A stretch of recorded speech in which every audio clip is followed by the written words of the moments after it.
I was muted the whole time. Hello everyone. We love. That's great. I was muted. That happens. Hi Nebulous, Fuzzy, Jacob, Snowy, Abe. Yeah, I know. I just fixed it. My bad. I know. Y'all are on delay. It's fine. Welcome back for movies. For movie time. I got Leora here. Hey, gang.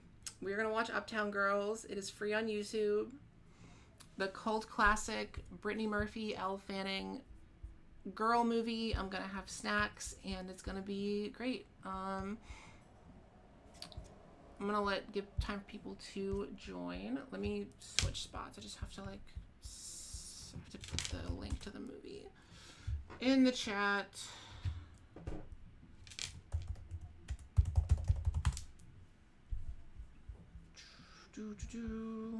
So this is free on YouTube if you have an ad block that works. Oh, was it Dakota? Okay, it was Dakota Fanning. Sorry, wrong Fanning.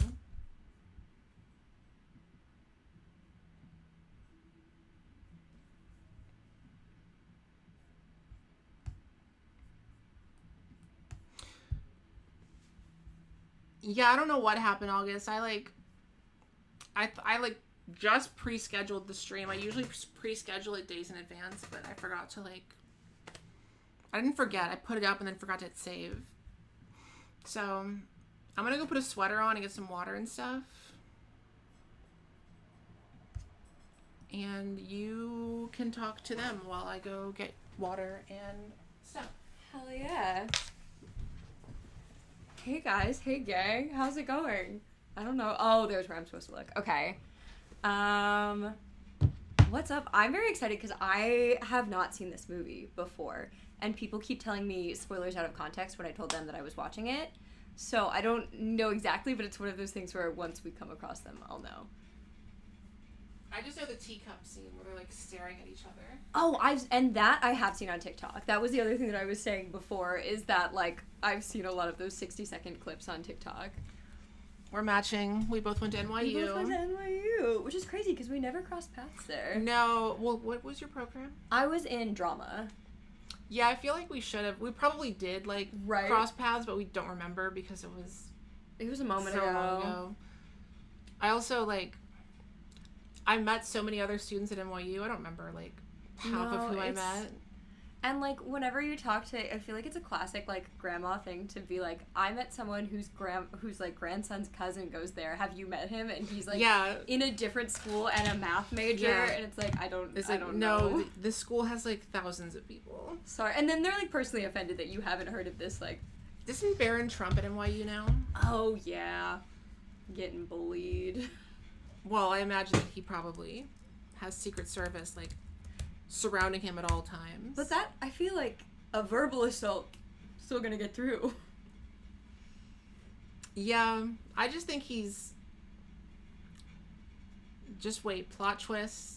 Barron Trump overthrows his father. He becomes a hard left socialist, and he's I refuse to be a part of your games any longer, father. And then he's British. His name's Barron. That's true. He seems like the kind of kid who would have put on a fake British accent at school. Well, what was the thing where he had the Eastern European accent? His mom was I like my suitcase. Do you guys know what I'm talking about? I do know what you're talking about.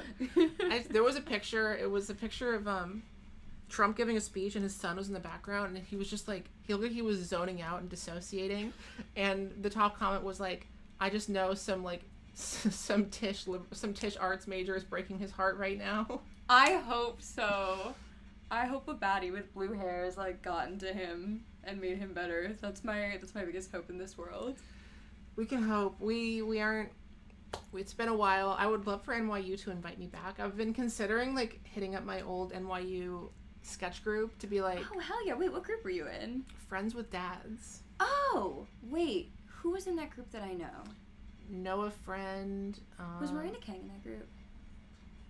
No. I'm not sure what. Maybe in Pasadena Golf Club. Anyway. The comedy groups so the comedy groups at NYU, there was Friends with Dads, which was the team I was on, Pasadena Golf Club, Free Beer, Hammercats. Hammercats was the big one. That was the one that Donald Glover was in. That's the like SNL fodder one. Yeah. I think Rachel Bloom was also in that group. Yeah. And the guys that are now Please Don't Destroy. Oh yeah, they were. Yeah, they got connections. I mean, NYU students. Astor Place Riots was the like stand up. Yes. And then there was an all girls group called Bechdel Test. I remember them. I'm probably forgetting some. I feel like that's a fun game for the chat. Danger Box. Danger Box was the improv group. Yes, that was the other big one. I feel like of the.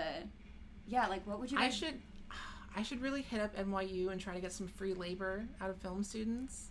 Oh, they will absolutely do it. I could use some free chat. Should I start hitting up NYU and take some unpaid interns to do free labor for me? And hey, it's actually not child labor if you start when they're like sophomores. They're over 18. Yeah, no.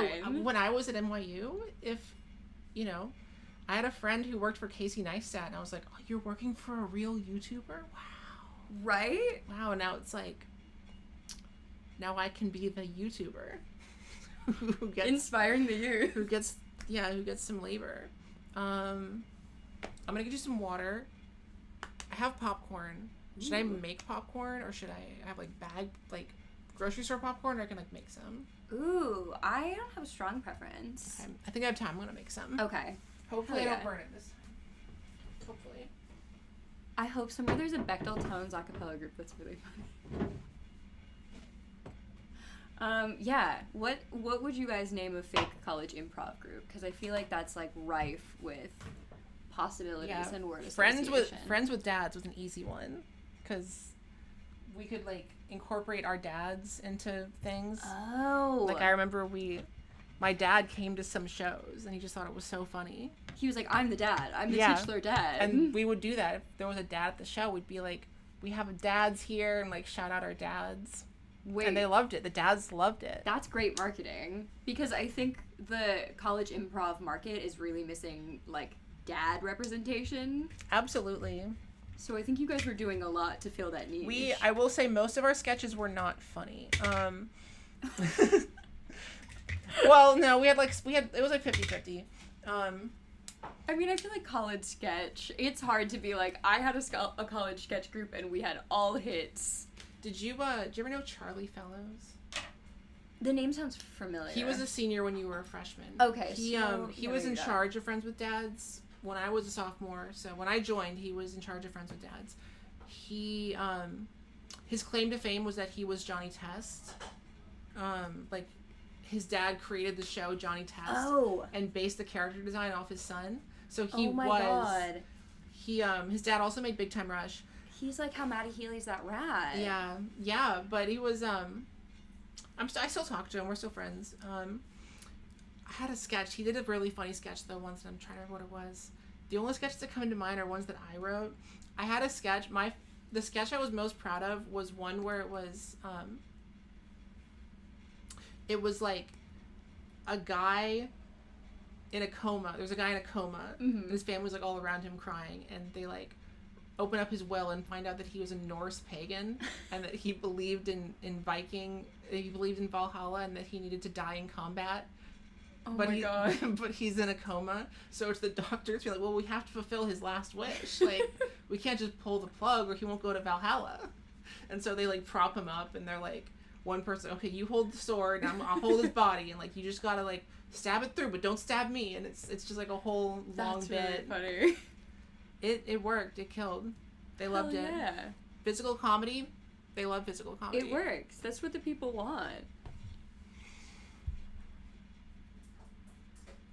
Yeah, Nebulous. I generally don't support unpaid internships either, but times are tough. When there's a will, there's a way.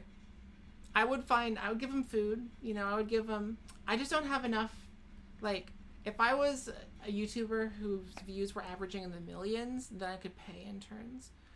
I also I would just have them do like small tasks for me. Like, it wouldn't really be a proper internship. They wouldn't just show up and sit here and do nothing.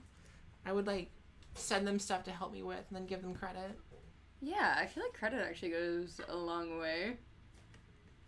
Maybe I could just get a group of NYU students to watch a movie for me and call that an internship. Trying to think of like what NYU movie. Like Ladybird. They don't say, but it's clearly NYU. Yeah, no, she goes to NYU. Yeah, she does go to NYU at the end. Like, I would just say NYU referenced, and so, like, it's always small references, but there's never, like, a character that goes to NYU. It's always, like, a reference. Like, did you ever watch Broad City? Yes. Do you remember the episode where they're trying to get an air conditioner, and Alana's like, I'll just go back to my old NYU dorm, and we'll take the air conditioner from my old room. Yes, and they get super high, right? Yeah, they get super high with, like, a bunch of, like, 19-year-olds. God, I cannot imagine going back to my She NYU pulls dorm. weed out of the, like, dorm room wall. She's like, I'm your RA. Now I'm going to show y'all how to smoke this entire bag in one sitting. All right, y'all, pull up the movie. Boyhood? Also, as usual, I am fundraising for a couple GoFundMes for people in Gaza. Y'all know the deal. Y'all know the jam. Anytime you donate, I will write a number on the board, and I love to write numbers. And that's how it goes. I don't gotta explain what's going on. You already know. So let's write some numbers. Yeah, let's write some numbers. Wait, does he go to NYU in Boyhood? All I remember from that movie is the like menu song was the like Let Me Go Hero by Family of the Year, and that was really stuck in my head. I haven't watched that movie since like. I didn't see it in theaters. I watched it like a few years after. Yeah, I feel like we saw it like on DVD at my grandparents' house. Well, I love to do viewer parties that are like polar opposites, so maybe I should make girls watch Boyhood. There we go. Just like I made short guys watch Tall Girl, and I make asexuals watch 50 Shades of Grey. I was in that one. Which, I have a terrible idea for a video that I might do. It's not a movie exactly, but are you aware of the like really badly acted like XXX porn parodies with names like Strokemon, 10-inch Mutant Ninja Turtles? I'm vaguely aware, yes. So those porns, they all have the first 5 or 6 minutes is like an acted out, badly acted scene that sets up the plot. I could totally find those, clip just the story parts, and show them to asexuals, because it'll be like Sponge Knob Square Nuts, and it's a guy in a cardboard SpongeBob outfit, and he's like, oh, Sandy, you have to. Sandy does. She's like, my helmet broke, and he's like, oh, I guess you have to, I guess you have to suck my dick. There's oxygen inside me. You have to like. No. It's so bad. Some of the Pikachu one, the girl playing Pikachu stays in character the entire time. Like, so does she just say Pika Pika? Well, she's having sex, yeah.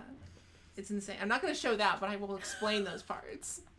Those will just be talked through. I think it's perfect, too, because I feel like most of that React group is actors and artists. So, like, not only are we asexual, but we'll be like, so, I don't know what technique was happening in this scene. Yeah, I'm not... Did people like this? It's like... That's the most confusing part looking at those. It's like, this turns people on. Right, like who's the target audience for this? Who wants to see a Grinch-themed porn? Like... I guess they're trying to get in the holiday mood. Yeah. Or they're trying to get the holiday mood in them. There is one called The Grinch Who Stole Dickmas, and it is... If I remember right, because me and some friends, like, got kind of high one night years ago in college and, like, found a bunch of these and just watched the story parts. The Grinch one...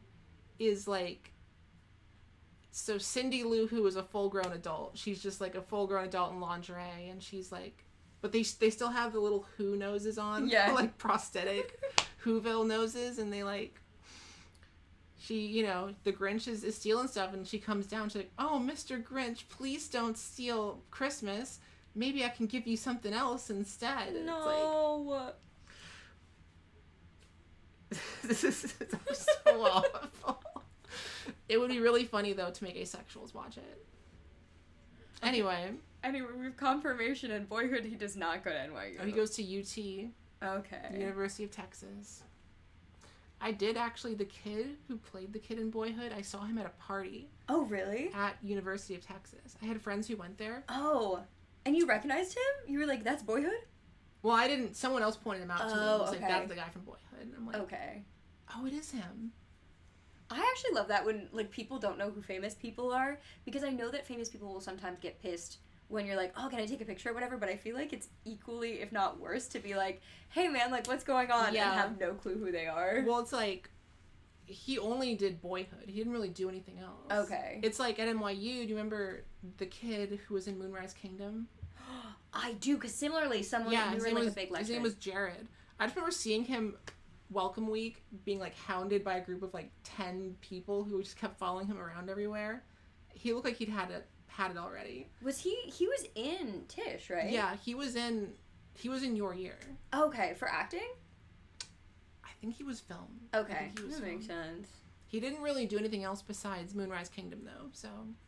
So Boyhood is not an NYU Film School graduate. Not that we know of. No. Can't confirm. Alright, I gotta get the movie pulled up. And I still have to make that popcorn. I keep getting distracted. This happens every time. Too much going on in the chat. We gotta figure out where Boyhood's alma mater is. Let's see who's here. Hi, Renrai, Drolo, Fat Fury, Snowy, August, Ramona, Chris, Richard, Val, Nebulous, Queer Pixie Dream Girl, Phantom, Jonathan, Abe, Anne, Liv, I forget who I didn't say, Tad, Ando, Kyle Wild 85, Violetta. Cool, there's like 20-ish people here. Hell yeah. That's like a venue. It's like a small venue. We got a quorum. Simply Just Funtastic, Fuzzy Numbers, Fuel Shy, Sierra. So how many of y'all have seen this before? Because I haven't seen this. Yeah, I think neither of us. I want to show you though my like. There's a letterbox list. And I'm at 99%. This is the last movie to like get 100% of the movies on the list. So there we go. It's like we're completing your little Pokedex. And I'm very close to being diagnosed with OCD officially. So it all ties in. Oh hell yeah! I got that. I think many of us got it. I was gonna say kind of the crossover. Yeah. It makes sense. Okay, why is this not showing up? Did I not plug it in? That's why. Okay, so you guys have seen it. Can we get Women on the Verge of a Mental Breakdown to watch Women on the Verge of a Mental Breakdown? I'm in for that. That is a great.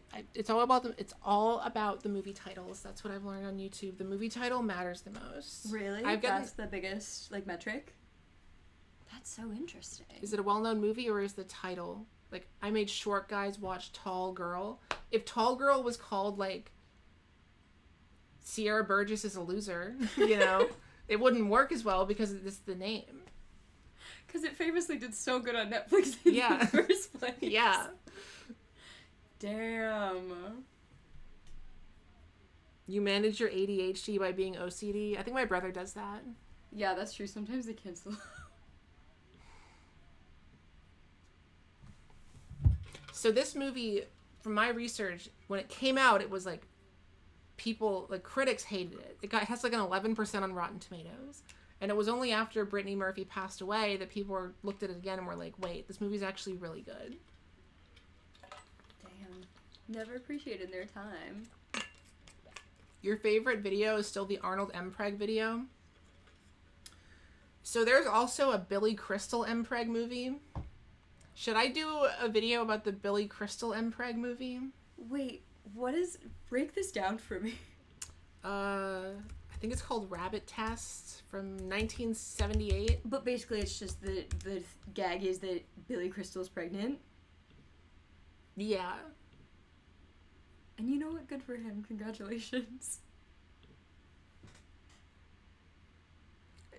Well, it's Joan Rivers is also in it. Oh, what? What a cast. Joan Rivers and Billy Crystal. Okay, comedians. The story of the world's first man to get pregnant. It's inconceivably funny. 15% on Rotten Tomatoes. Which is technically higher than the movie that we're about to watch. Okay, but so that means literally nothing. Joan Rivers directed it too. Okay, Joan. It's the only time she ever tried to direct a movie, and after this, she decided she didn't want to do that, and she never tried again. Okay. I feel that way too when the first time I try something is bad, I'm like, and I'm all done. Okay, wait, no, she's not in the movie. She's on the poster. See, it says director person, but she's not in the movie. Wait, that's crazy. And if you guys are looking at the poster, just her going... They marketed it like she was in the movie, but she wasn't in the movie. That's a bait and switch. I might have to do a video about this. There's good lore here. Favorite video is the Sia autism video. So Abe, I'm considering. I want to do a video about the Unbreakable Boy, the Zachary Levi autism movie that came out earlier this year. But I also want to make autistic people watch Young Sheldon. Exactly, right? But that requires me. So I think I'm gonna go through season 1 and find. I'll show them the first episode and then whichever the most autistic episodes in season 1. And if it does well, then I can bring them back for season 2. There you go. 3. We can get the whole range of Young Sheldon. The whole gang. The whole Sheldon. I think the only time I watched Young Sheldon, I was falling asleep on a friend's couch, and she was watching Young Sheldon in the living room, and so it just felt like such a fever dream where I was kind of going in and out, and I would wake up and there would still be a little boy solving math, and I was like, okay. Young Sheldon is good though. Nothing. See, that's what I've heard. I've heard it's better than Big Bang Theory. Yeah, I mean, again, that's one where I've never seen it, but I've seen a lot of TikTok clips. The takeaway from this is just that I'm chronically online, and I'm on TikTok far too much. Young Sheldon would be a crazy rapper name. Wait, Y-U-N-G? Yeah. Young Gravy. What about The Good Doctor? That one too. I am a doctor. Wait, what does he say? He's I'm a medical professional. I forget what he says. Yeah. I haven't seen it either, but that's another one where, I've seen clips. Hi, sir. All right, he's going to take my place while I make popcorn. More than one episode. Wait, also, what's his name? This is Fuku. Fuku? He's actually my roommate's cat. My cats are very shy around strangers still. But this guy doesn't care. He doesn't care. He's doing a little dance. Do, do, do, do, do, do. Do, do, do, do, do, do. I'm waiting for the chat to respond. I know, wait, you guys aren't giving the cat enough credit. They're giving hearts. Look at the hearts. He's dancing. They're clicking the heart button. I am a surgeon. I am a surgeon. He's actually a surgeon. I would not trust him. He could do a CAT scan. That's smart. That's fun. There we go. I like that. Young Sheldon would be a rapper in a turtle costume. Now hear all the cat comments. The John Travolta Fred Durst autism movie? I'm learning so much. This is crazy. Yeah, we're in the midst of making some popcorn, so it's a true movie night experience. You would let your cats do surgery on you? Oh, wait, okay. Your cat... See, I don't have a cat, but days like this, I probably need one because I have been hearing, a rustling in my kitchen for the past several weeks, but none of my roommates have, and so I was like, nothing's going on. And then the other day, I saw a mouse dart across my kitchen, and I was both so validated because no one else believed me, but also now I'm like, uh-oh, there's a mouse in my kitchen, so win-lose. Evasive's roommate's cat is a nuclear imaging tech. I'm dead. Yeah, I feel like more cats should have jobs. I feel like put them to work. Bodega cats in our city. That's true. New York cats are I have a friend who has a retired bodega cat as a pet because she kept getting pregnant, so the bodega kicked her out. They could have spayed her. Literally! But instead they were just no, we're all done with this cat. Mice are so cute. They are, but I don't want them loose in my house. Did I give it a cookie? I hadn't considered, actually. You know what? Because I put traps out, and they were not working. So maybe you're onto something. Your cat's name is Zippy. That's cute for a cat. I like when cats just have, random noun names. I made Bodega Cats watch. Damn, okay, put them in a big hamster wheel and make them power the city. That's a big job for a cat. I guess that sounds like a TYA concept that like under New York City there's a gritty, just power wheel of little. Have you seen the Shop Cats show with Michelle O'Donnell? With Michelle O'Donnell, yeah.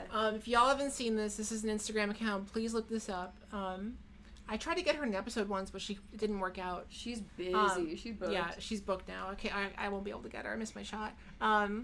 She has a show called Shop Cats where she goes to different bodegas in New York and like kind of interviews the cats, but she mostly interviews the owner. But she like plays with the cat and introduces it and tests its hunting skills. It's really fun. Cute. She's hilarious. Look up Shop Cats. Yeah, I knew her from she used to perform at the same like open mics that I was gonna say, yeah, I ran into her like early stand-up days, but she's like totally taken off, which is huge and so exciting. I still want to find a reason though. Like I can still find a reason. Michelle O'Donnell and like 20 cats watching the Cats movie. Watching Garfield. I had an idea for a video I wanted to do as an April Fool's Day video. I made an orange cat watch the Garfield movie. But the whole video would have been like a lasagna cooking tutorial. Oh, and then at the end, I would like I'd sit the cat down with the lasagna and it would just walk away. That's so funny. My friend does have an orange cat named Lasagna. And I love him. He's deeply stupid. I made deaf people watch The Sound of Music. That's crazy. The hills are alive, I fear. Make people with cat allergies watch cat movies. Okay, I need to find my AirPods because we have to do the AirPod thing. So, you still need water. Oh yeah, but that's fine. Yeah, I saw the Cats movie in theaters and I was not drunk enough. I thought I was, and it wore off simply too quickly. I never watched Cats sober. Every time I watched it, it was on an edible. And I think that would have been the move. And I think the group of friends that I was going with did get high, but I get crazy anxious when I'm high, and then I have to like hide under a table and make people come with me. If that's how you get, you would not have done well in Cats. Cats would have freaked me out. So I think I like took a shot, and that was not enough for the experience. There's a rom-com like movie called Molly about a woman getting cured of autism. No! I can never watch. Yeah, exactly. It's unfortunately Cats is not a movie to be experienced sober. It's simply as is. I was thinking about that too with the new Taylor Swift album. I was like, wait, we're clowning on her now, but remember when she did Cats? Objectively, maybe more embarrassing. Although I don't know, the lyrics to were a little rough. I made child-free adults watch Look Who's Talking. You guys are on a roll. I made high people watch Cats, but one of them is secretly sober. That's cruel. All of these ideas are great, but I can't do them because I can't do Cats. All the songs are copyrighted. Oh, damn. So I wouldn't be able to do it. Yeah. No, I thought I'm making furries watch Cats. I want to make furries watch the Cat in the Hat movie. Oh, the Mike Myers one. The really cursed one. The classic one. The Bill Hader one that's coming out looks bad. And I love Bill Hader, but that movie... It looks very Benedict Cumberbatch as the Grinch. Was he the Grinch? Oh, that came out when we were at school still. That was like freshman or sophomore year. I watched it a few years ago. It's not good. I have to imagine it's not. I mean... These are really good. You guys are on quite a roll. I made alpha male podcasters watch the movie Teeth. I think it would have to be like a too hot to handle thing where they think that they're doing one thing and then you show up and put on Teeth for them and just don't tell them. There is another Cat in the Hat coming. It's animated. Bill Hader is the voice of the cat and I fear it looks bad.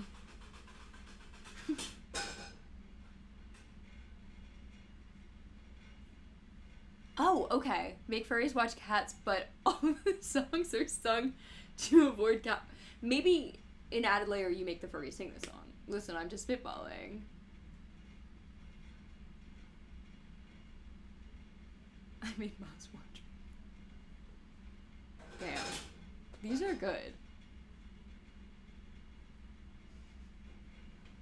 These are all so upsetting and so good. Okay, yes, other people have seen the Cat in the Hat trailer. I was watching, because it was the Casper 30th anniversary yesterday? I don't know. I saw Casper the Friendly Ghost in theaters. And let me tell you, I didn't watch that movie as a kid. It made no sense. Anytime you were like, and that's the main antagonist, there were 3 more main antagonists. If anyone else, like, grew up watching Casper and understands what's actually happening in that movie, let me know. But that was when I saw the Cat in the Hat trailer. All this effort, and they've still never made a,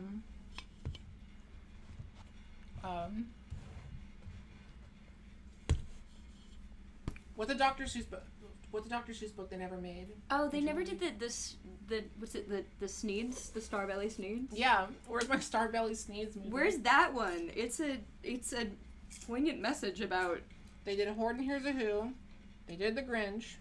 They did The Hat in the Hat. Where's Oh the Places You'll Go? They did The Lorax. They did... It needs to have, like, a main character, I guess. Yeah, and The Lorax was good. What about a Hop on Pop? Where's that one? I made Chris Pratt watch a movie with good acting. Sneetches. Starbellied Sneetches. The irony is, one time in theater camp, we were doing, like, a devised adaptation of the Starbelly Sneetches, and all of the popular kids were going to be the Starbelly ones, and so I was like, I want to be Starbelly one. And then they were all like, no, we'll be the regular one. And so it was essentially us acting out in real life what happens in the play, and life is a metaphor. So, not to brag, but my popcorn, I got the stuff they use at, like, carnivals. Oh! The, like, commercial grade. This is huge. For additional profits, try these gold medal profit makers. Snow cones, cotton candy, nachos, hot dogs, and more. Profits as high as 94%. What does that even mean?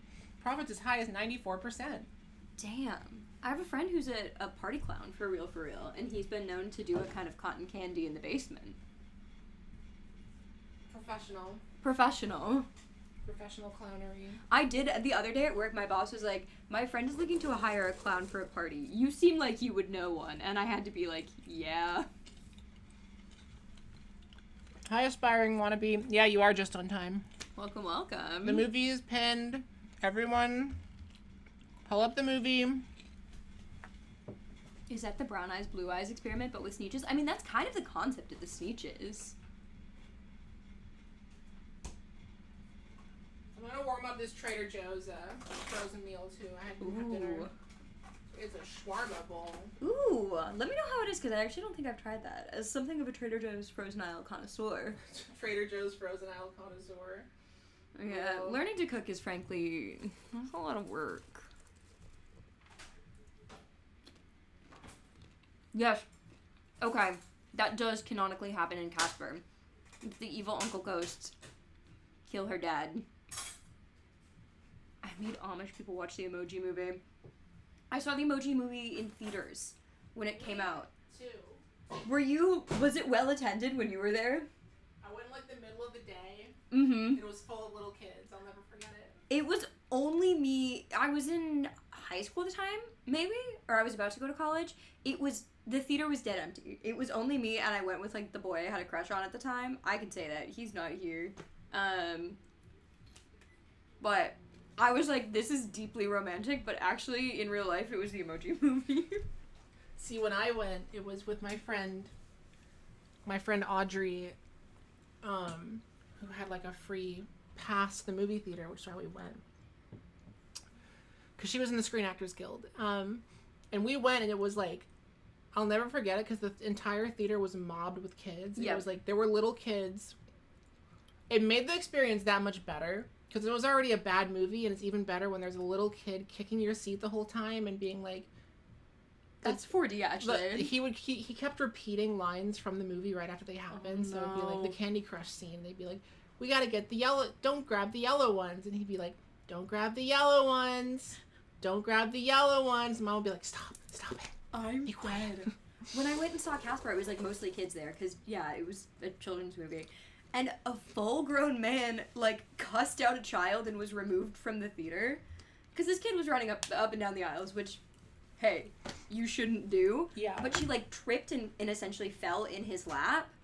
And so he started, like, freaking out at her and had to be taken out of the theater. So, that was maybe the spookiest thing that happened at Casper the Friendly Ghost. I saw the Emoji Movie on demand. We all hated it. Yeah. Yeah. Yeah, maybe. When I saw the Mario movie, a kid yelled Peaches the second the song started. I haven't seen that movie, but I think it's one of those that will eventually happen to me. Like, I don't think I need to intend to watch it. I think when I'm least expecting it, Chris Pratt Mario will find me. And I live in fear. It's hunting me down.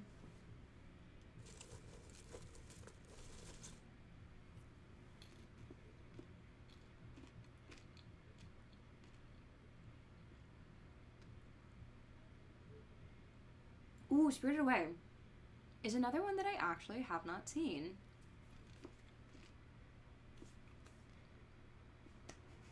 Wait, I do think Casper would have been made immeasurably better if the dad had been played by Nicolas Cage. Because I was watching it, and the actor that plays the dad just kind of looks like my cousin. And so I leaned over to my boyfriend, and I was like, the actor that plays the dad kind of looks like my cousin. And he wasn't impressed. He actually did not care. Because he doesn't know my cousin, so I don't blame him. Yeah, Casper's not an easy film to remember because so much happens and yet nothing happens at all. So it would be hard to say what the plot is because I saw it yesterday and it still escapes me. That's how you know a movie is a solid 5 out of 10.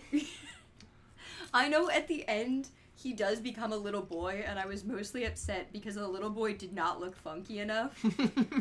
That's kind of a funky-looking ghost, and they cast a very, like, conventional-looking child. Your human body probably doesn't look like your ghost.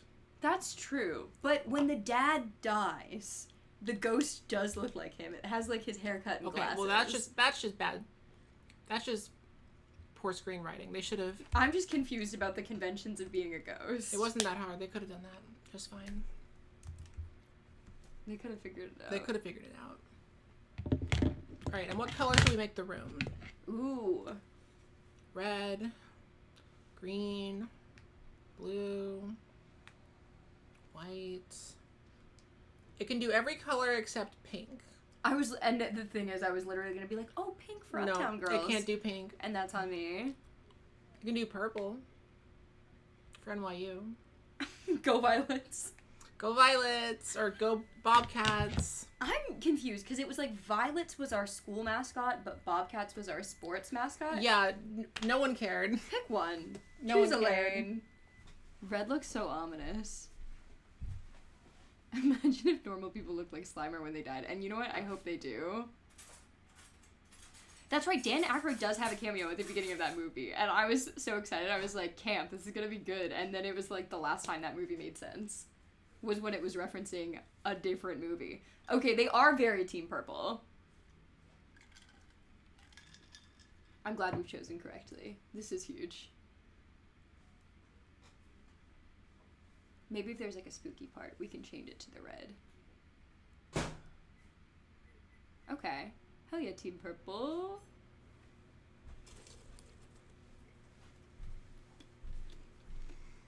The salt really does make a difference. Right? It makes it feel like you're authentic. On carnival. Can you hear this? Yes. Okay, cool. All right, we're going to start in a sec. Everyone pull the movie up. Also, a reminder again about donations. We haven't gotten any donations yet tonight. If you have $1 or $2 to spare... Oh, wait. Yes, we did. Anonymous donated 15, actually. Hell yeah, Anonymous. Thank you, Anonymous. Is purple the gayest color? I guess that makes sense to me. Purple and gold. Purple is a royal color. That's true. It can be gay, though. It all depends on how you use it. Any color can be gay. I was going to say, anything can be gay in the right context. Oh, August also donated 25. Thank you, August. Yeah, August. And another... Okay, actually, we got a few donations. I just wasn't paying attention. Hell yeah. I have to pull up this whiteboard closer. August. So that's... Okay, we already have 55 in donations. That's a pretty good. Hell yeah, That's pretty good. All right, guys. Thank you. Now we can start the movie knowing we raised a little money already. Let's do this. As soon as I grab my food out of the microwave. Yeah, I like the fact that what people remember most about Casper is that the ghost uncles kill her real life father, which is, the earring is throwing me off. Crazy for real. Like, that was upsetting to me as an adult. Anything can be gay if you're not a coward. Yeah, and you're right. And that's true. And actually, that's what going to art school taught me. Alright, I got some Trader Joe's shawarma that I made in the microwave. Gourmet. Having my daily dose of microplastics. Yeah, no, and that's actually what helps you be strong. It's good for your bones. I'm sure Trader Joe's, they have less microplastics. I'll just tell myself that. It's like organic microplastics. Yeah, that's all you need. Yeah. Alright, y'all, let's do this. I'm going to say 3, 2, 1, go, and then we're going to go. So get ready to go. Where's the timer?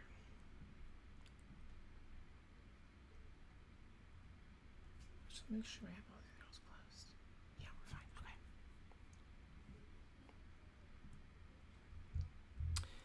Okay. Okay. 3, 2, 1, go.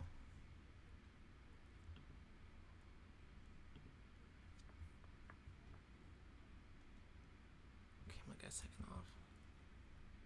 Okay, now we're good. Here we go. Yes, okay.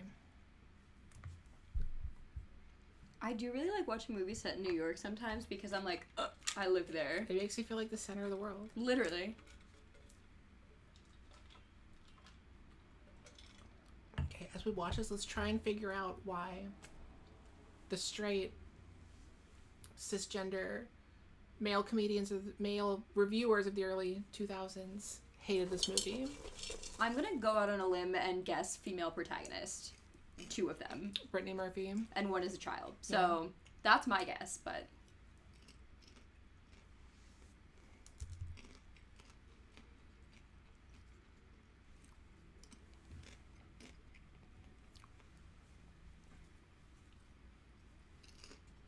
Oh, I wanted a canopy bed so bad when I was a kid. You're an adult, you can get a canopy bed now. And that's true, actually. They're kind of annoying, though. Are they? Up. And if they get dirty, they're a pain to clean.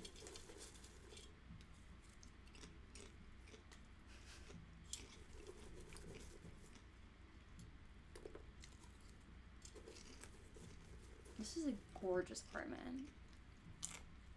If she's a nanny and she canonically lives here, I'm gonna be...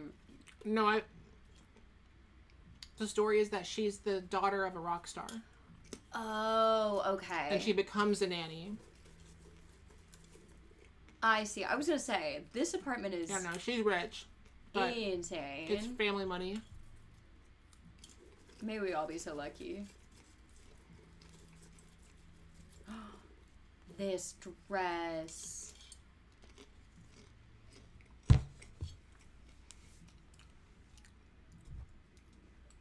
I love the, like, whimsy twee, like, decor aesthetics of this era. I think we were teenagers at a good time. Yeah. But the teenagers in the early 2000s, they really...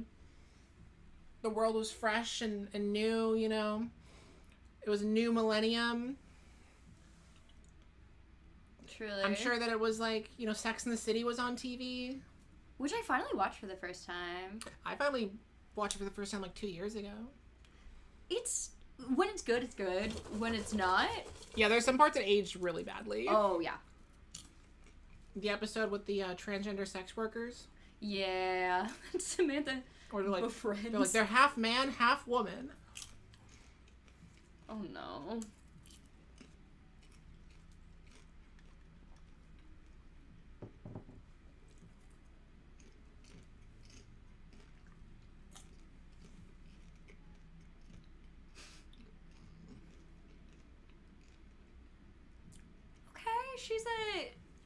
She's a giver. Yeah. She's donating.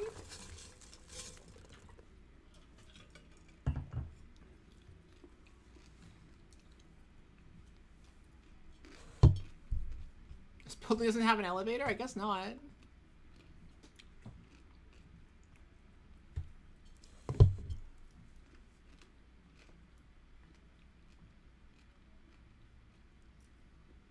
It was a premeditated nap.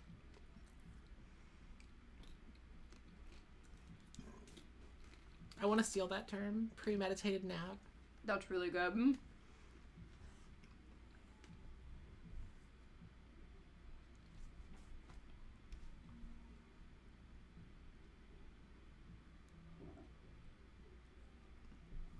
Wait, they were in Clueless together too.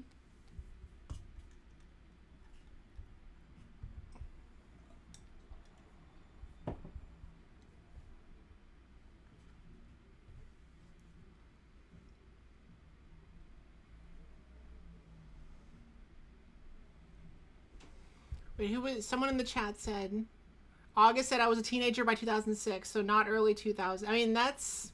Yeah. I would argue the whole 2000s, the George Bush era. Yeah.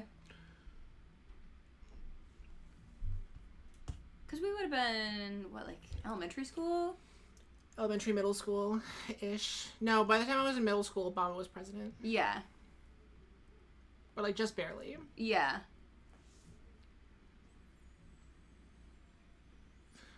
Oh, Abe asked, why did I delete some of those early live streams? Honestly, quality-wise, those were the ones where, like, I hadn't figured out how to make OBS work properly, and the quality was all off, and I'm like... I also don't know what I said in those. I feel like I'm smarter now, so I'm like... They're privated. Maybe I'll put them as, like, a Patreon... I should put them as a Patreon thing, like, live stream archives.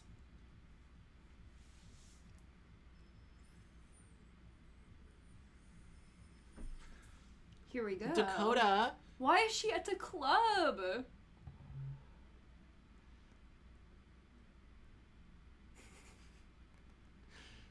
3 years. Why are we bullying a child in the club? No, she's bullying her.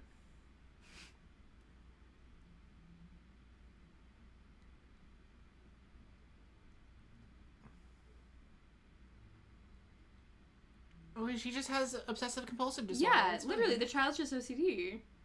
What's it called when, like, hypochondriac, where you're, like, obsessed with, like, cleanliness and, like, not getting sick?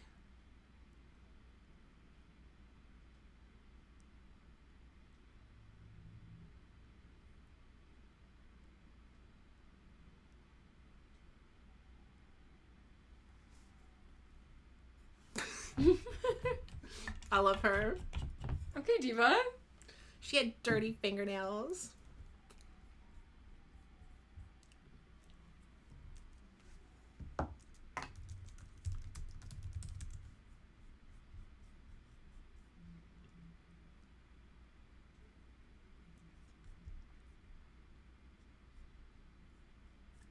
Was this her first? This was not her first movie. Dakota Fanning. Dakota? Yeah. But no, she did a lot. Well, she did that Cat in the Hat. That was the same year as this. She was busy. Yeah.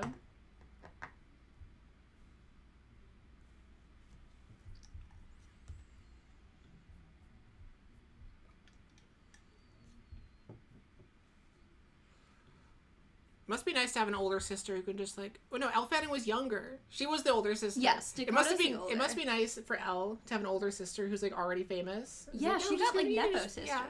Because she didn't have to do. She was not a child actor as much. See, I do think that this would give me the ick immediately. I do think if a man was playing guitar at me, I would not want him for my birthday. Also, her first name is Hannah. Oh. Hannah Fanning. She goes by Dakota, her middle name. I think it's kind of funny to give your kid a rhyming name. I think Dakota Fanning sounds cooler than Hannah Fanning. Yeah. That rhymes too much. Oh, both sisters were in the English dub of My Neighbor Totoro? Yep. That's what I really like them from. Fanning's first film was I Am Sam. Yes, that sounds right.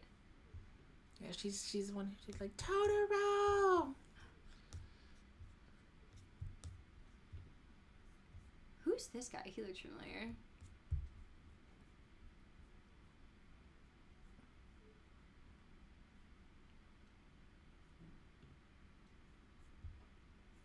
Oh no, the nice guy. No.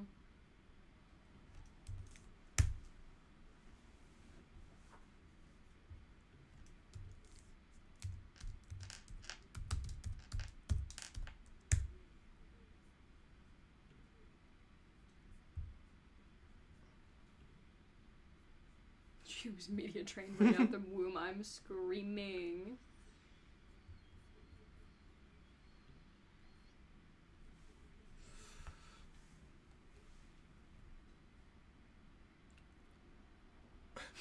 And honestly, I do think that's how I sound to my friends, like trying to get them to leave the bar.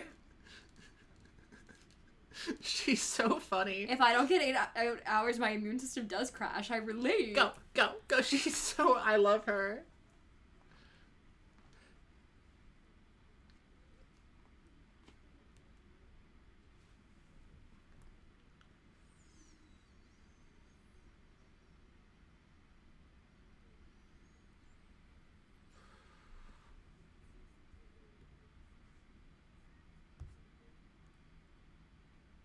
No. Oh, it makes me sad to watch someone trying so hard. Brittany Murphy. Yeah.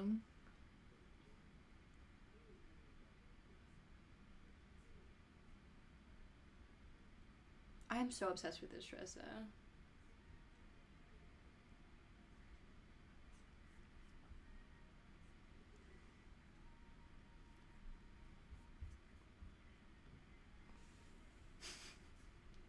Me when asked if I can play guitar.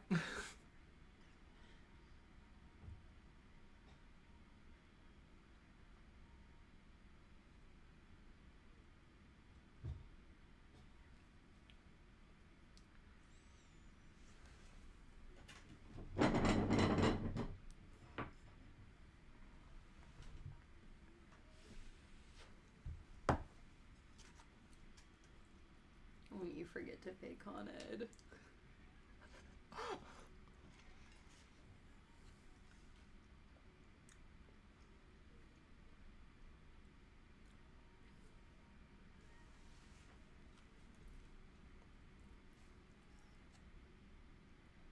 Les Châteaux chez Malin.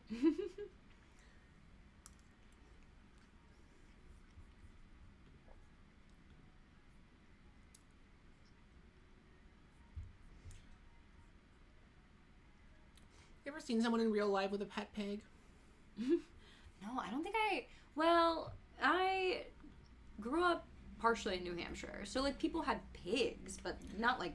I saw it one time in New York. It was in Stuyvesant Park. Really? There was a woman. We were filming a project, an NYU, like, a film project, at the park, and this woman walked by with, like, a giant pig on a leash.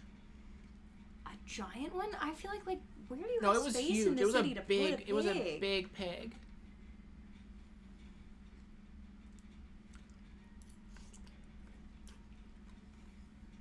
Coraline is in Dakota. Dakota Fanning is in Coraline.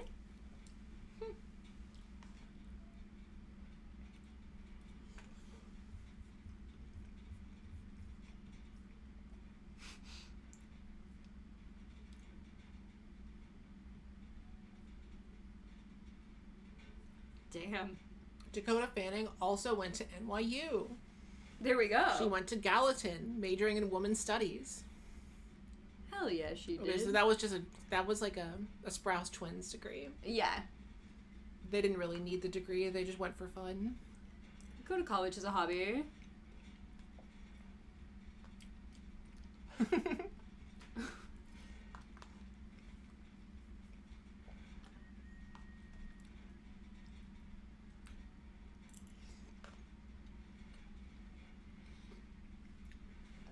She's so me-coated with the sugar. I love sugar. I was gonna say, that is deeply romantic. Like, to go to a date's house and they have a platter of, like, treats. Yeah. And they're, like, like Pez and jelly beans and like Frosted Flakes are like not standard treats. Yeah.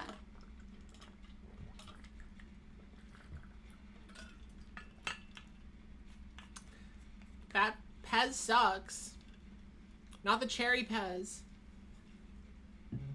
The grape Pez, yes, the grape Pez sucks. But the cherry Pez, what flavor is that? Orange? Some of them do taste a little like medicinal. Orange Pez is okay. This is the most erotic Pez scene in any film. Well, the fact that she's seducing him with the word Pez is actually sending me. Because if someone just started saying a word over and over again at me, I'd be like, you good? Like, are we stimming? Sometimes. Pez. I should be like, sick new vocal stim, my guy.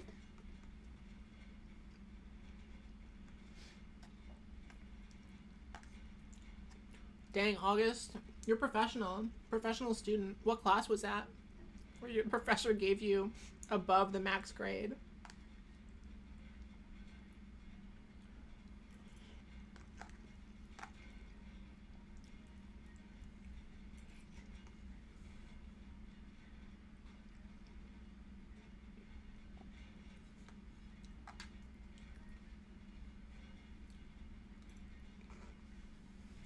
Get his ass. If a man plays you guitar, ask if he can do a good chorus. It's like, can you, like, play a good song? Hey, that's great. I'd actually like to hear something good. That was, like, when I was in middle school. I showed my older cousin a YouTube video I made, and he was, like, 18, 19. Mm-hmm. And I remember he was like, that's it? Do you have anything that's, like, not lame? That would have sent me. I would have been all done after that. Yeah, that was, I don't know why that didn't affect me very much. Because I think it was like, I need to make my videos better. If anything, I guess it was your origin story, because now look at you. That's how it goes. Just get some family to bully you a little bit, but not too much. Just a sweet spot of bullying. Mm-hmm.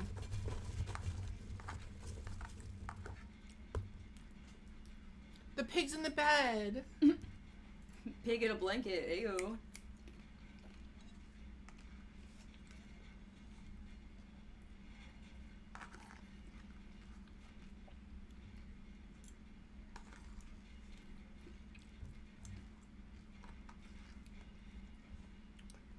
You got above the maximum score in a class called existentialism.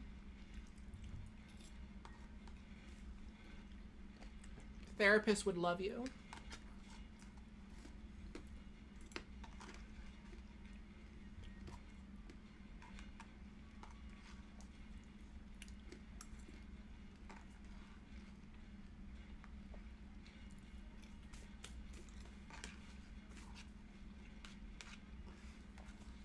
Damn. Wait, you wanted him to go. Yeah.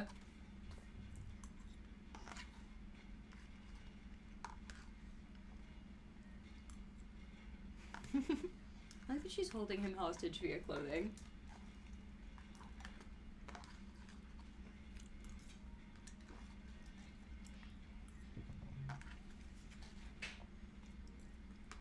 Oh, this guy's in house?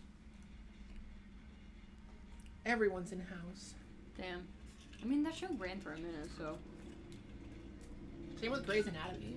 Everyone was in Grey's Anatomy at some point.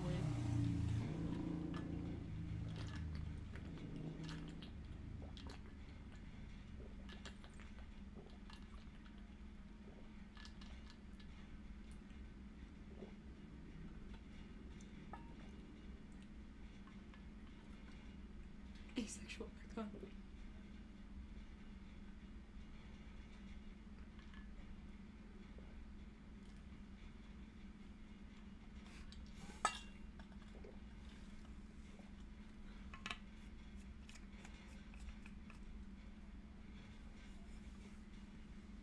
I do like the fuck-ass Bob representation in this movie. Yeah. 2003 was a big year for for fuck-ass Bob. For a fuck-ass Bob.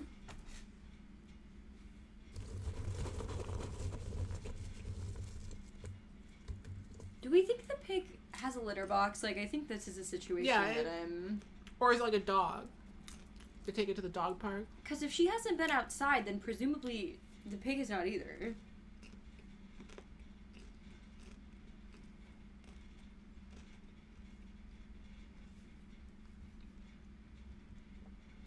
There were American Spirit cigarettes in her bag. That is very NYU. I don't know what it is, but NYU kids, especially the art school kids, they would smoke Remember they'd smoke American Spirits, but they were like, they'd hand roll them. Yes. I saw a kid in like the first NYU class I was ever in freshman year. Do that after class, and I was like, I'm not in Texas anymore.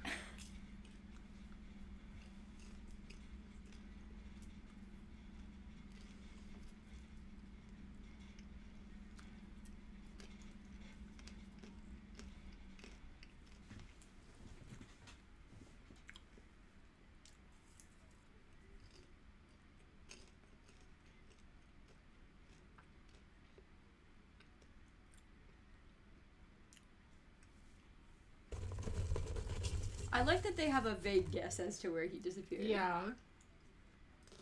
Yeah, I bet the pig is toilet raped.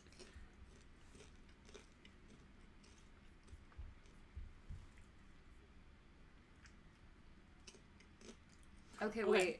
The lore is that her dad died in a plane crash. Both of her parents, right? Yeah. Both of her parents died in a plane crash. And she's been living off his trust fund.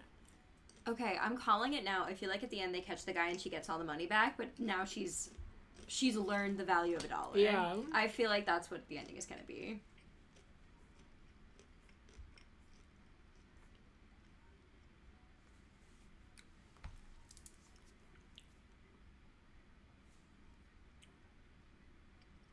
Yeah. The accountant embezzled the money and fled the country. Cut out of there. Yeah, I think she's going to get it all back at the end of the movie, but she's learned something.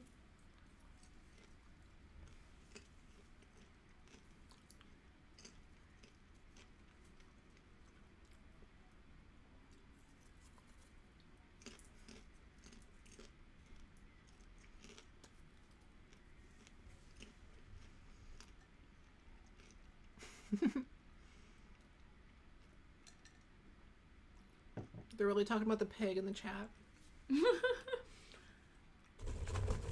I mean, yeah, they're right to wonder, where's the pig peeing?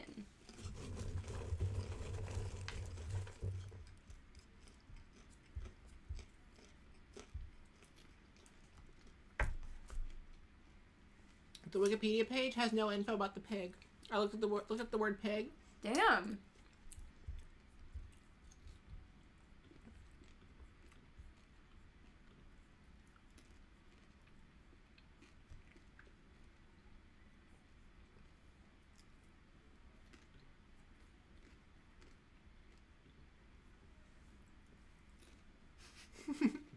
And you know what? I love her. And she's right.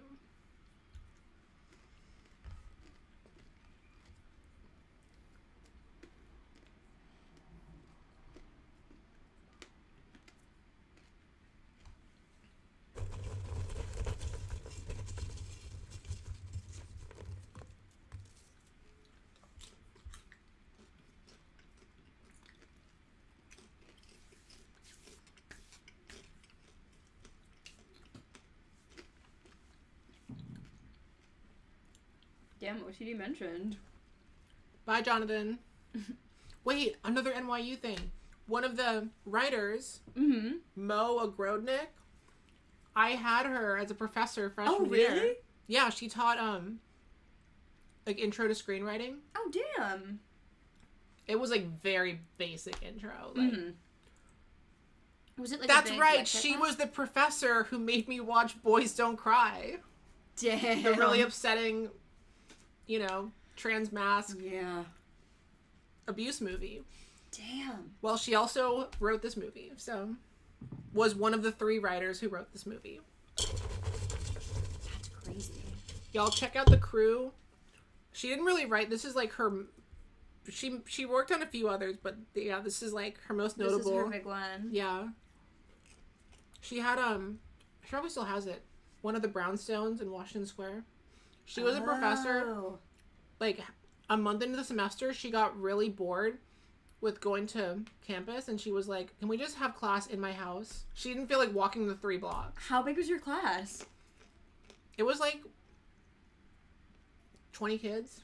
She was hosting 20 kids on a weekly basis? She just had us around her big, those were big brownstones. She just had us like around her giant, her giant table. I got to play with her cats. Little did I know that she wrote this. It's all coming full circle. Yeah.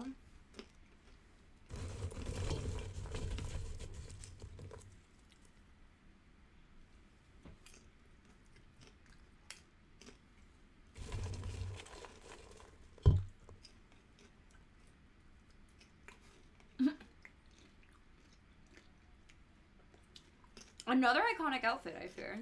Ray.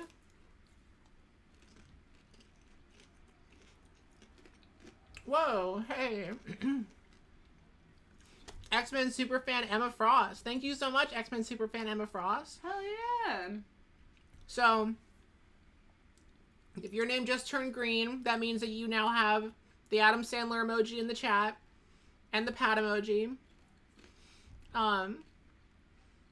Thank you so much. That's like basically donated $10. Hell yeah.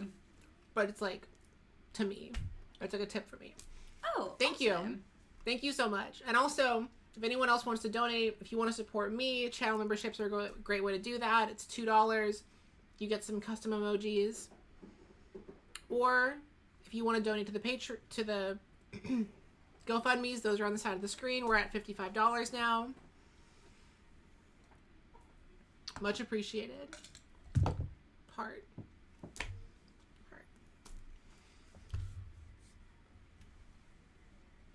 Wait, is this a dress? Oh, I thought it was overalls, but I'm now realizing it's a dress. And that's it. Oh, no. That is my worst fear. Because my closet is one of those, like, clearly someone put it in with plywood after the fact. Oh, yeah. And it has been drooping significantly in the past 2 years. This apartment is really small, but it is pretty new. And that was where I was like, I want to get a new, I don't care how small it is, I need to be in a new place. Yeah. I'm so tired of being in apartments that were falling apart. We have one of those, like, newly remodeled, but that just means they, like, painted everything white and put August gave some too. Thank you so much, August. Yeah, August. That's a really nice donation. Thank you. I really appreciate it. You're helping me fund this office space. Yeah. Thank you.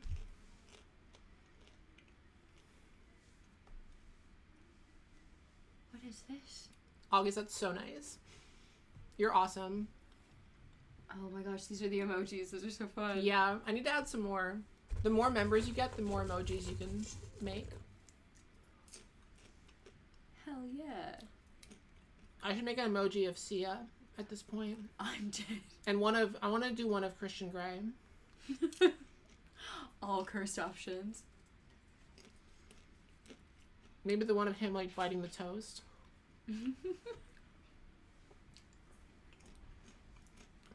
Girl, that is an awesome room. Right?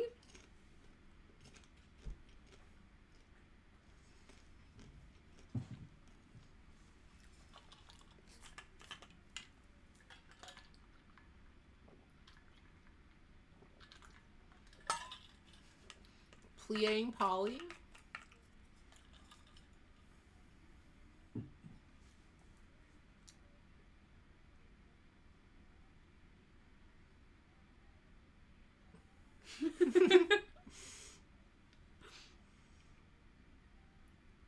Pliing Polly.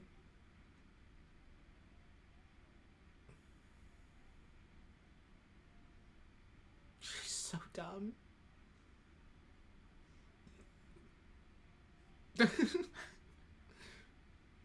Don't you hate when someone gets their germy drool on your plastic scone?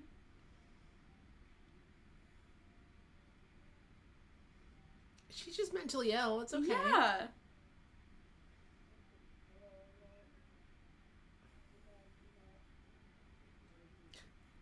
I made girls with OCD watch Uptown Girls. I mean, that's essentially what this is. No, I made downtown boys watch Uptown Girls. There you go. Just gotta find some downtown boys. I guess that would be boys that live. Yeah, like, what is downtown Manhattan or downtown Brooklyn?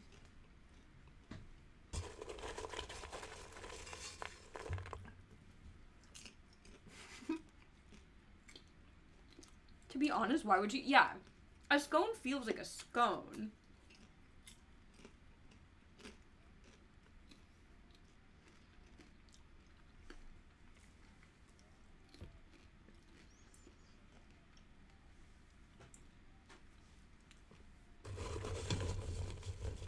They're gonna break the plate. They fully are.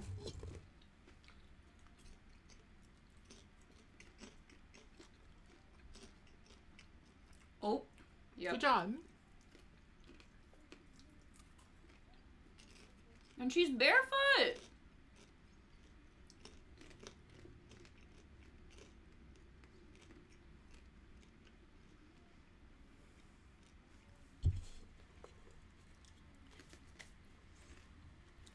This is the iconic sound. I will say, if I knew her in elementary school, I would have hated her.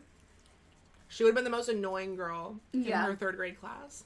I'm like, maybe we would have been friends, but I think she would have been a little bit too much. Because I was She would have been that girl, and I think this is part of the movie. She would have been that girl who, like, doesn't have any friends. Oh, she's yeah. Like, she definitely doesn't. I bet that's going to be part of the movie, is they're like, she's like, I don't have any friends. And she's like, I'm going to teach you how to be fun. But I feel like she's going to lose all of her friends now that she doesn't have money, so they're both not going to have friends. It's going to be one of those. Do you want more water? Oh, yeah, that would be great. Thank you. Oh. That was a Hydro Flask. Thank you.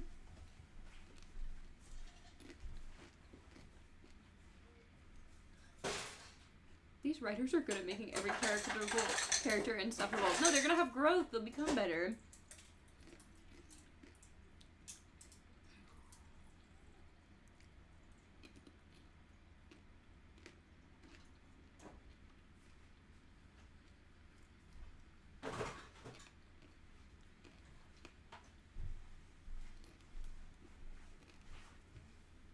Thank you.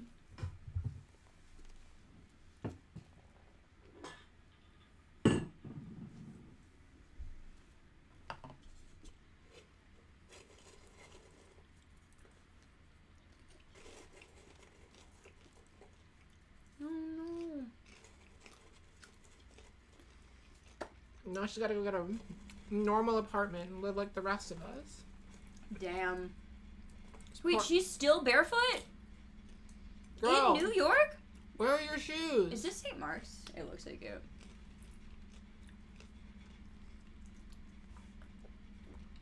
But hey, he still has the sheets. Did you walk from Uptown to St. Mark's barefoot? She maybe took the train, but I'm just upset that she did anything barefoot.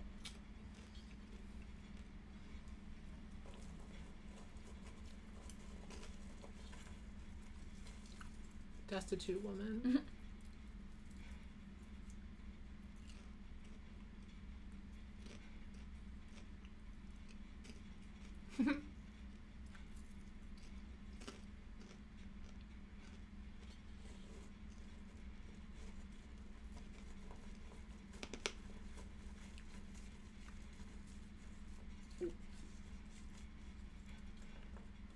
Girl, why wouldn't you get a storage unit? Oh, I guess right? I guess she really has money.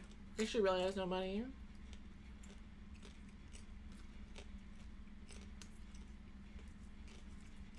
Why is he sitting like that? Look at cat. Oh my god. With his like hoofs tucked under.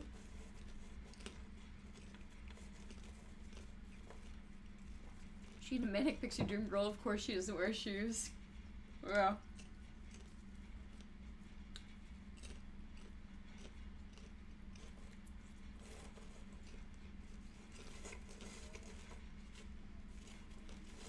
And she's back. Wait, that's crazy, though, to invite your friend to stay with you and be like, but by the way, you owe me rent. Because clearly she didn't have a problem paying rent. She was doing the whole rent by herself. Yeah.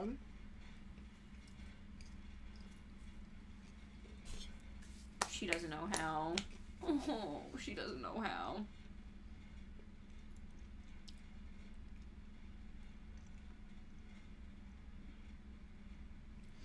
That pig is really cute. How could you kick the pig out? Also, thank you, Rebecca. It's very nice of you. Crystal Butterfly Vodka. Evasive, watch the movie. Evasive, watch the movie challenge. I'm so sorry. I've never been to Australia. What's going on in Australia? What did I miss?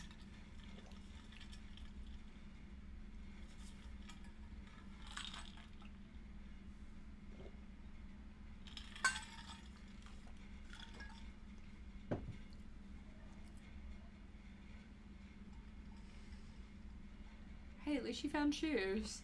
I love that park.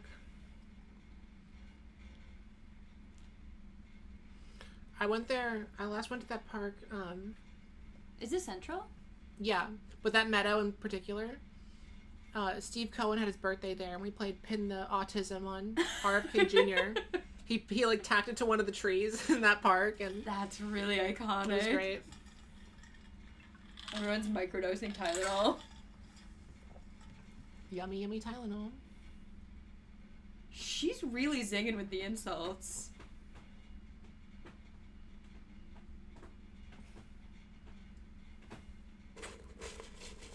A lot of people walk around barefoot in Australia? Damn. I had shoes on the other day and still managed to get glass in my foot. But I guess that's like New York City.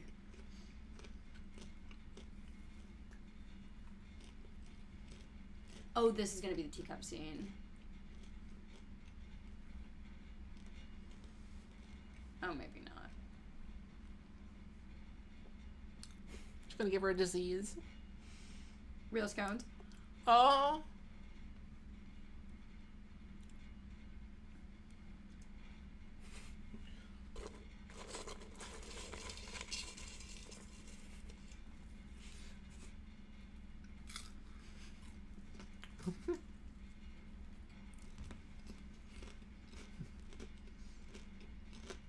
Wait, this dress is so good.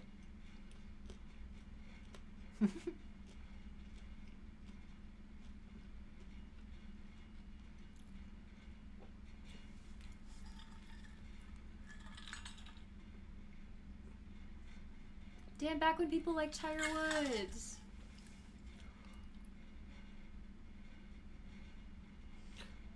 Too bad I didn't autograph it. Yeah, then it would have actually gone.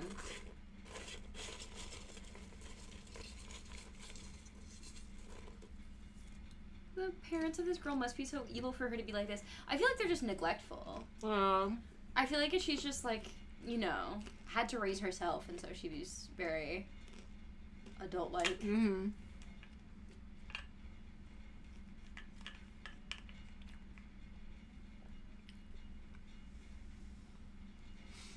Bye, August. Sorry if I missed that earlier. Bye.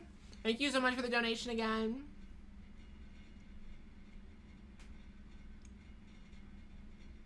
This is what happens when the movie is good. I don't know what to pay attention to.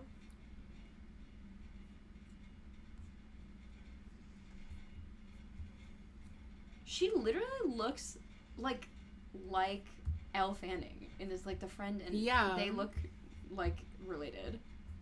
Maybe it's just the fuck-ass bobs. Maybe I'm just making generalizations. It might be just the bobs. Maybe I have bob blindness. It's okay, I'm allowed to say it. I too have a fuck-ass bob. No, you just have a bob. The fuck-ass you get by wearing a giant headband. And I have been known to wear a giant headband, actually. Never mind. I was meeting my boyfriend's dad, and I was like, I have to look nice, quick, giant headband. There's a whole bit about this. Is there actually? No, but there could be. Just a long stand-up bit about fuck-ass bobs. 5 minutes of fuck-ass bob material. And you know what? I'm gonna go home and write it. This is my niche. I think you can get 2 minutes max. I don't think there's enough fuck-ass Bob potential. I don't know. I've had a Bob on and off for most of my life, so it's like ingrained. I made women with fuck-ass Bobs.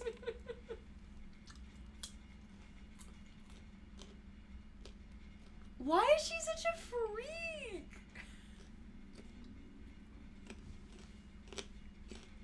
I love that she's such a freak, though.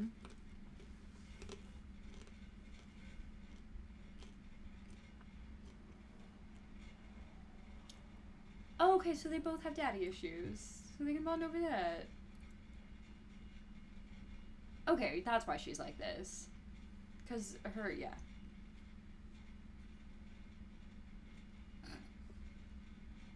She's traumatized.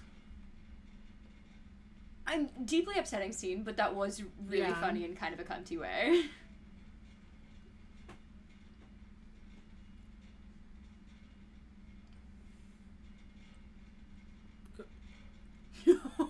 Ma'am.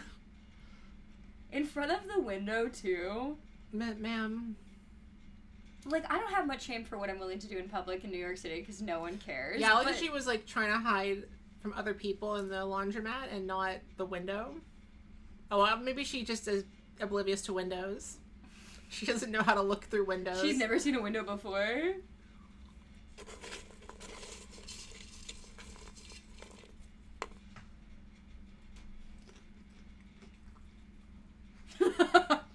I love a good pratfall.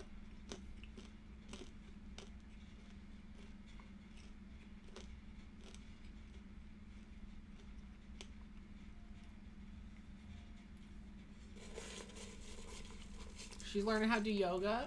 Damn. Now I'm trying to, like, do you have to be flexible to do that?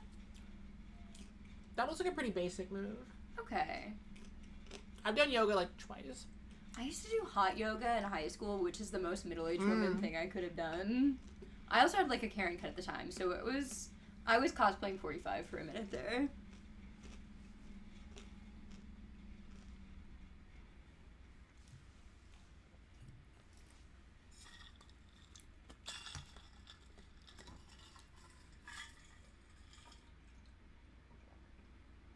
I like that she's gentle parenting her. I like the idea that she didn't talk to her the whole time while she was making them until she just now. It's like, your job is to put them in the oven. And it's like, wouldn't you have said that earlier? She's just been waiting in the corner like, when is it my turn? The cookies do look great. Okay, girl. No. How? Did no one else... You would have to leave the cookies in there for like 2 hours. Yeah, wait. At least. This could have been avoided, y'all. Get her.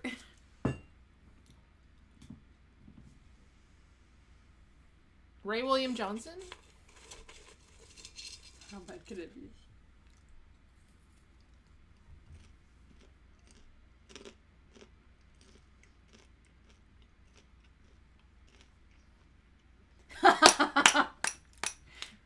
The physical gags in this movie are really good. Click gets a higher rating than this. I saw Click like a month or so ago. Man, is that a bad movie? Christopher Walken as an angel of death? Insane. We watched it on live stream a couple months ago. Did you? I was like in and out. My roommates were watching it, and every time I would come back in, somehow an even more insane development had happened. What is she trying to do? And listen, I love a DIY, but... Is she making like a stuffed animal? Or is she making clothes?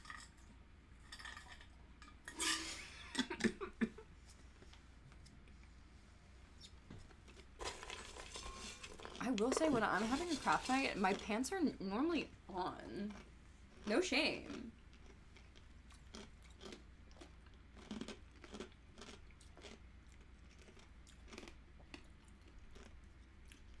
Girl needs a little testosterone injection every once in a while.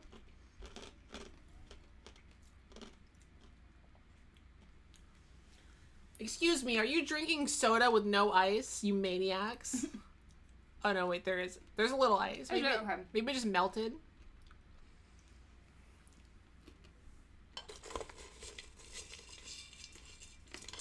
Yeah, we only watched Click a few months ago, and I already forgot all the jokes in Click. Were there jokes in Click? That feels generous.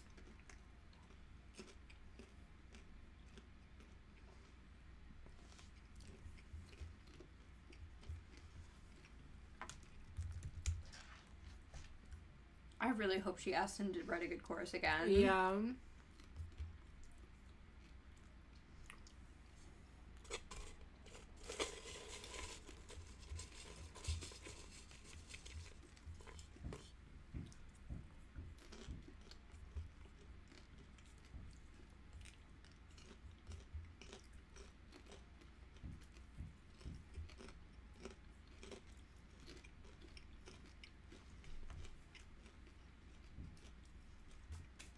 Oh, okay. Now the song is good because it's about her. And you know what? Actually, yeah. It must be cool to have someone write a song about you, but it's like a good song. I was gonna say, because I would Weed? I'd be maybe a little icked out. Oh, it's a jacket. Oh, that's what she made with the tiger. Oh, is that what she burned? I see. Hmm. What do you mean, what did you done to it?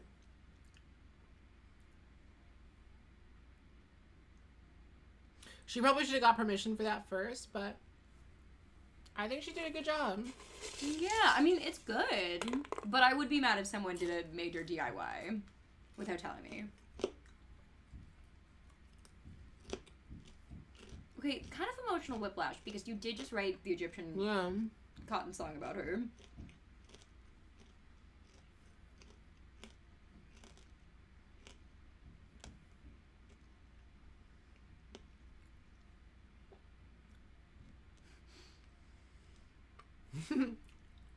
Wait, that's another really good gag. Damn. Yeah. Well, girl, you were sitting right next to the speakers. Yeah. Well, maybe not. Oh, but improvement. She did get invited to tea. Oh.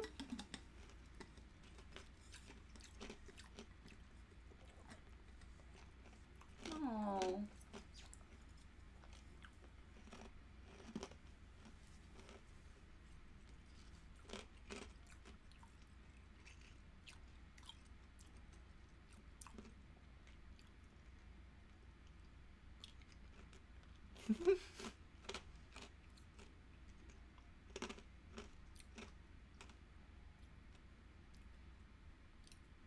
Yeah, reader.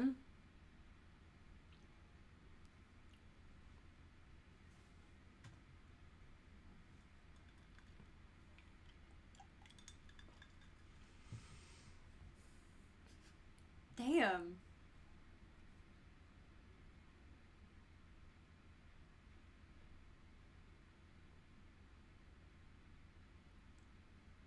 This kid has so many zingers. Yeah.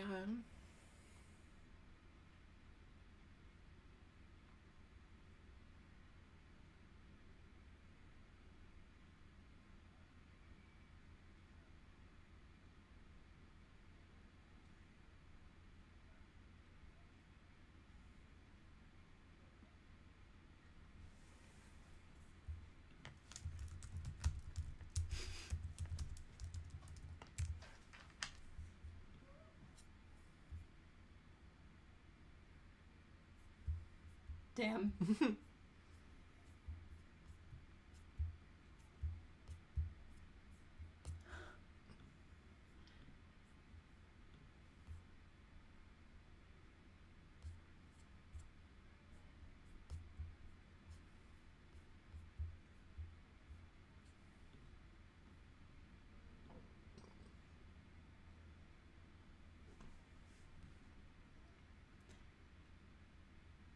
Oh, Moo's gonna go into the dead dad room. Oh, no. They're gonna be dancing and Moo's gonna... Oh, no.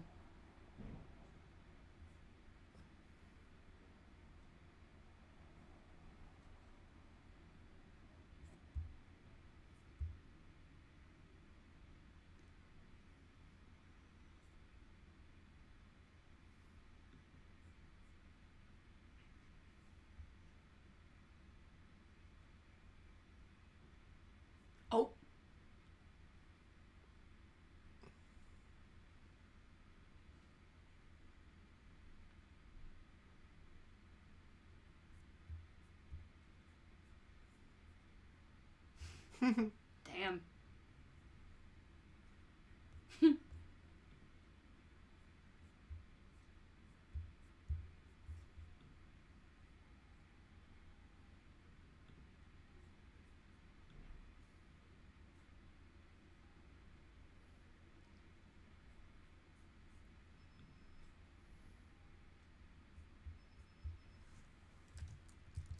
Little does she know that actually a guy in computers is going to be the most evil genre.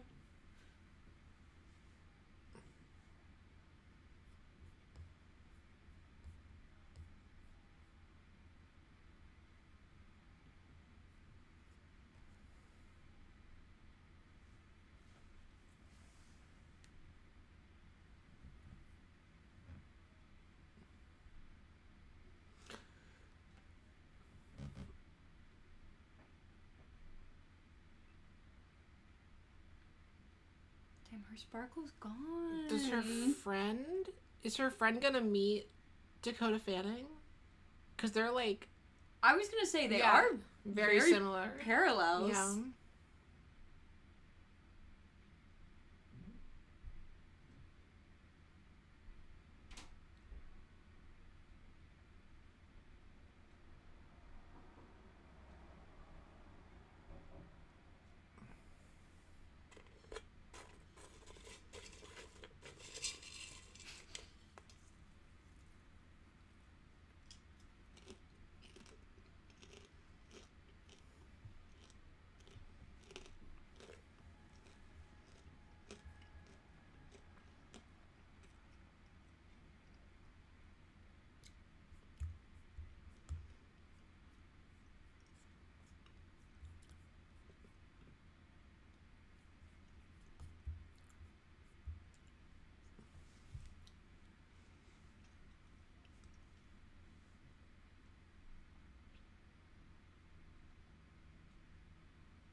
Oh, he's gonna try and hook up with her?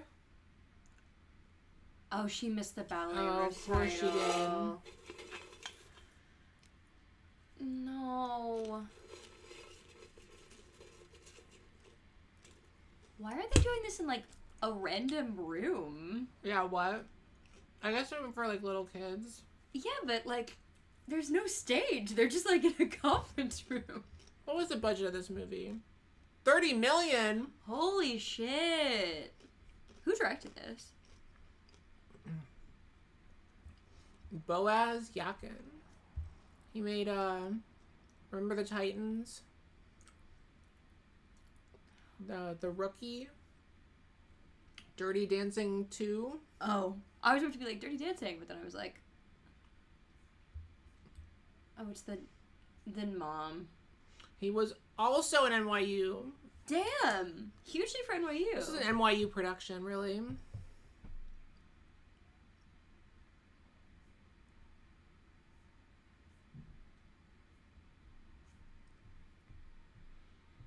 Yeah, he's just like a working director. He's just like hired to do stuff. Huh.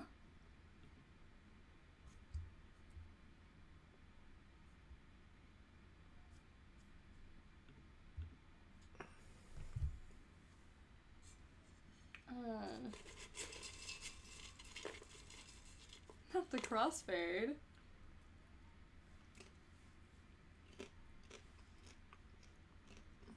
Wait. And it's raining. She's right across from the Met? Yeah. That's the Met Museum. She lives right across from the Met? Girl. Imagine being that fancy of a child. God. That's very, what's the, like...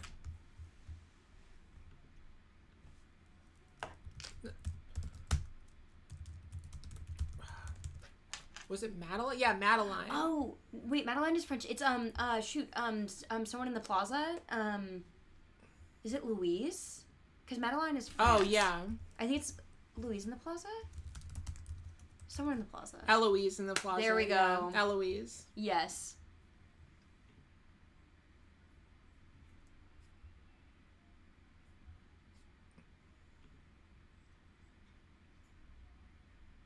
That's right. Eloise is about a young girl who lives in the room on the tippy top floor of the Plaza Hotel in New York City with her nanny. Damn, where are the parents? If you live in a fancy penthouse in that part of town, your parents are absent. Absent parents. They're too busy making money. Damn. Me on the F train.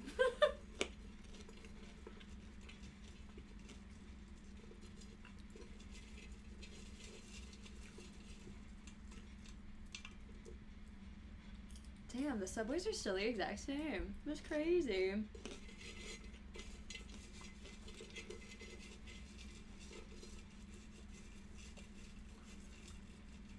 Oh. Gotta afford the penthouse and a second family somehow. Damn. I'm psyched, okay? Why is there no one in Coney Island? I guess because it's the middle of the day on a weekday.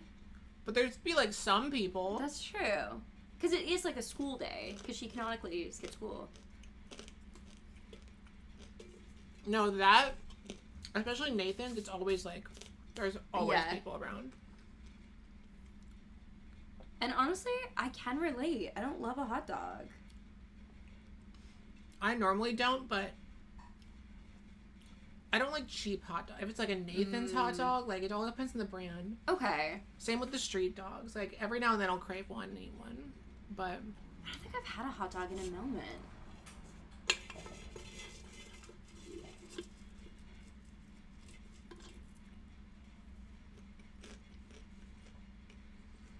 I don't hear the people. I don't normally eat red meat at all, so if there's ever a chicken dog, that's what I get. Okay. Chicken or turkey.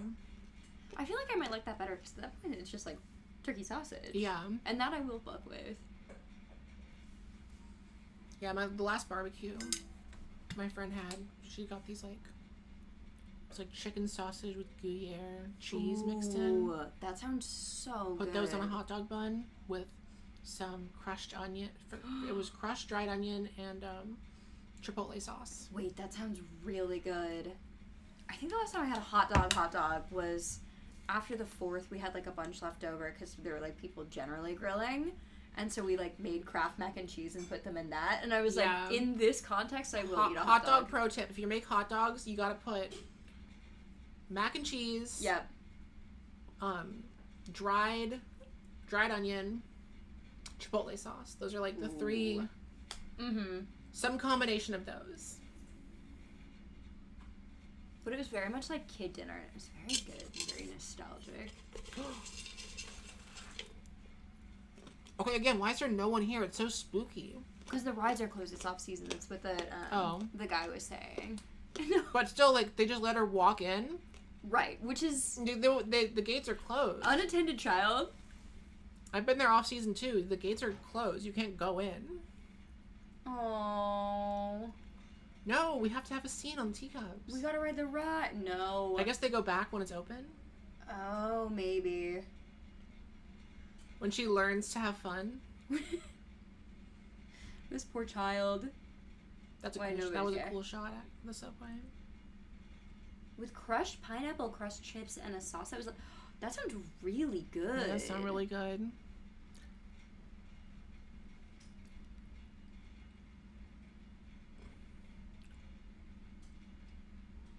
Oh, she's talking about her parents dying.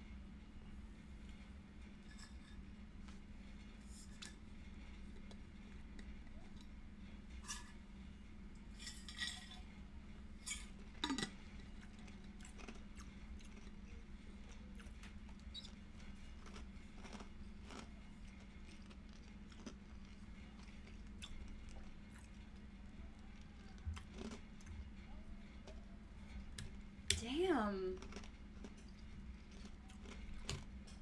This movie is about grief.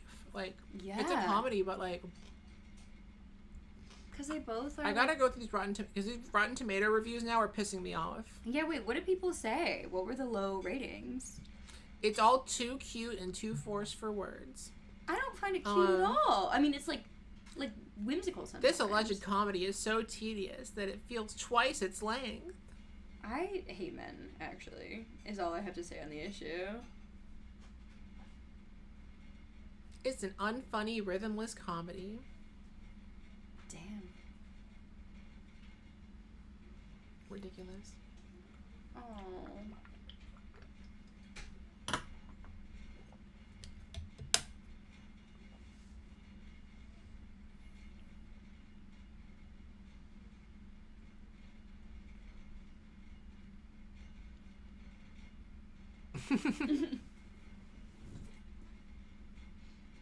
Oh, not the sad flashback.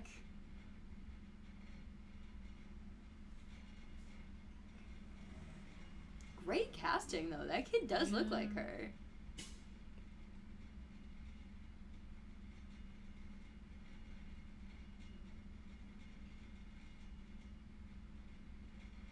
It's a comedy in the way the bear is a comedy. Yeah, a little bit. But instead of grown men berating each other, it's a child being like, "You suck, freako."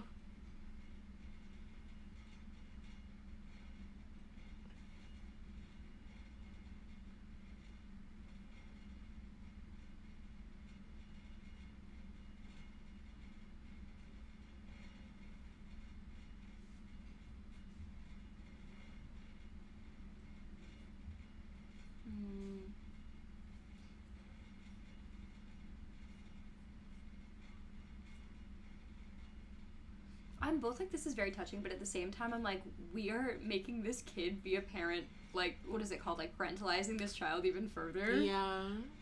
Like, I'm like, hey, I'm glad that they're having this full circle moment, but also... Who's babysitting who? Yeah.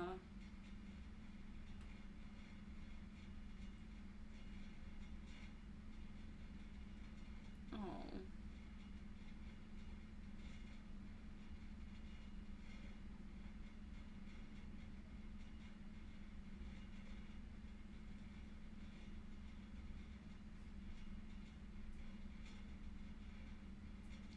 She's gonna go to her dad.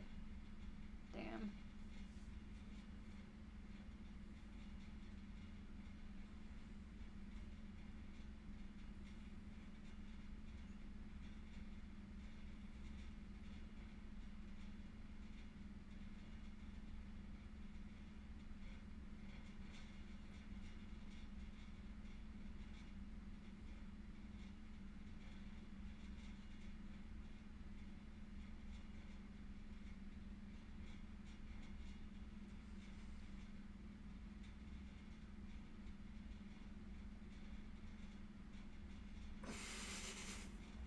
What? Why is he shirtless? Oh, he hooked up with the mom. I'm stupid. I thought he was just there to see her. No, he hooked up with the mom. No. Awkward. That's really awkward. No, he's sleeping his way to the top. That's why he said it wasn't going to work out. Because he's like, I need to be free to sleep my way to the top. Damn. Women in men's fields.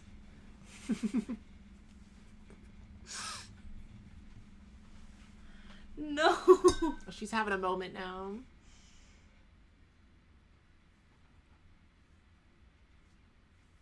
She must have Egyptian sheets too. That's crazy.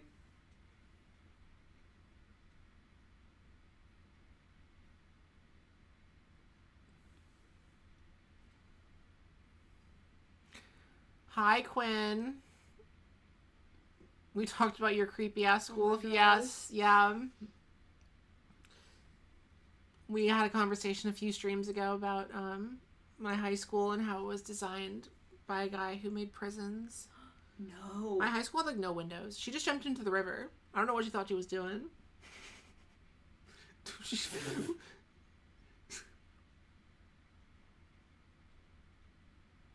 Was she trying to kill herself? I think maybe. It's so dark. No! Oh my god.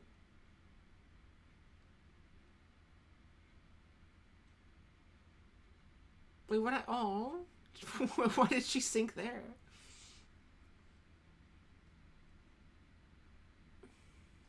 This poor child needs an actual adult looking out for her. Again, I love their unlikely friendship, but someone has to watch the child.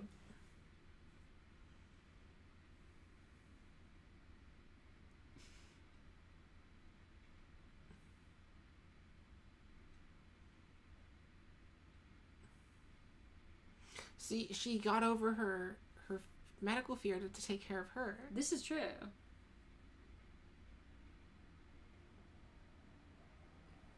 Maybe the library.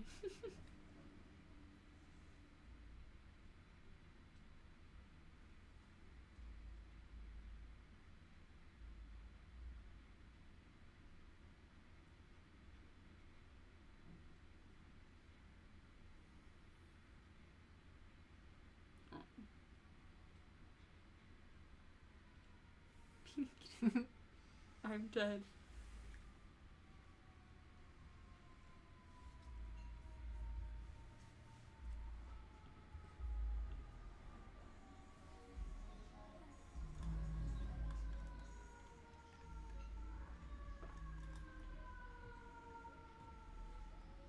Ray really has the energy of a no-nonsense southern 60-year-old woman. I'm screaming.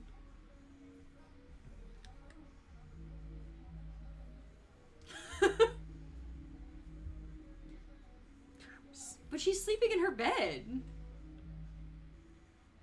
Well, she can wash the sheets. That's true. She's a Victorian child in a modern world. She's like, I wash the sheets every night before I go to bed. Can you imagine? There's gotta be people who do that. I mean, I'm assuming they have like a full-time cleaning staff, given this apartment.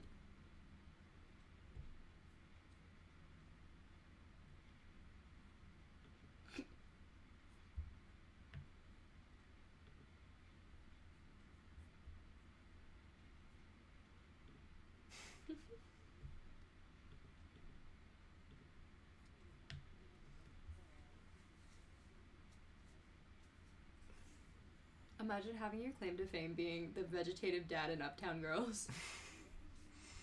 Yeah, you know the dad who's in a coma? That's me. Yeah, that's me.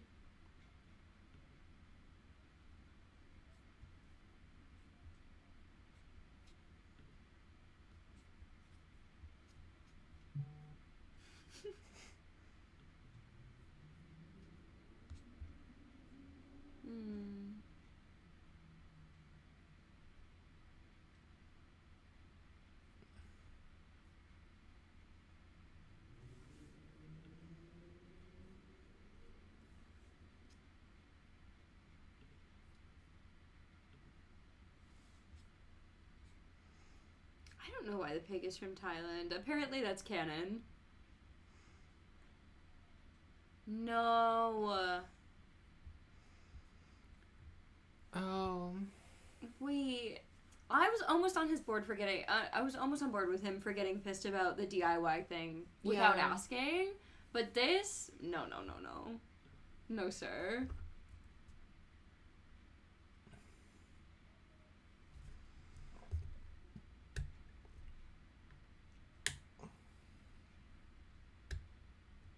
I produced this video.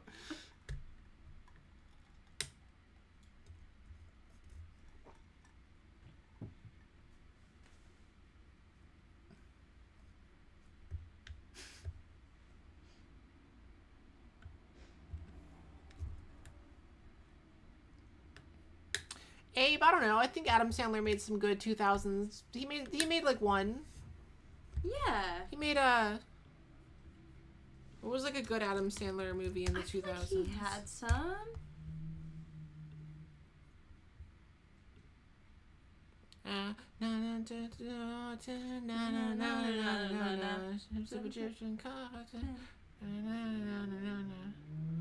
No, okay. Come on. That's where I draw the line. No, wait, okay. I was trying to be on his side. She should have at least been credited as costume designer. That sucks for that so alone. bad. Yeah. And the fact that it's the only clothes he's wearing in the music video too, like he spends the rest of the time shirtless. Okay, yeah, Adam Sandler's good movies were not in the 2000s. Don't Mess with the Zohan, Chuck and Larry.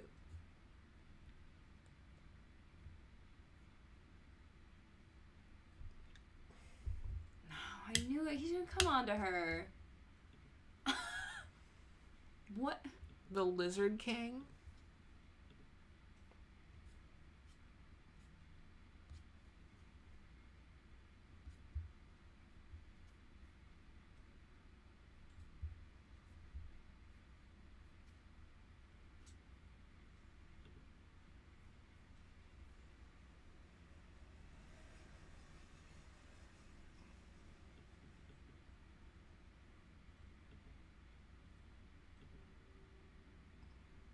Did she get fired?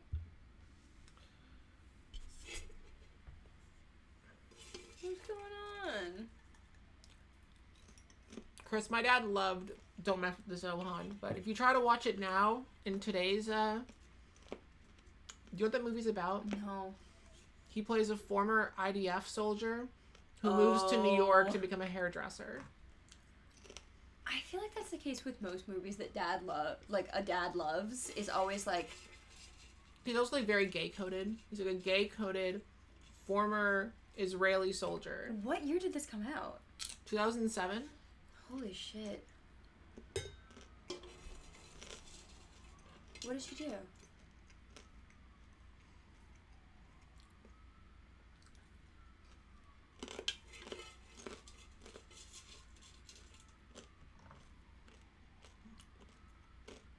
Wait, what did she miss? Her ballet. I think.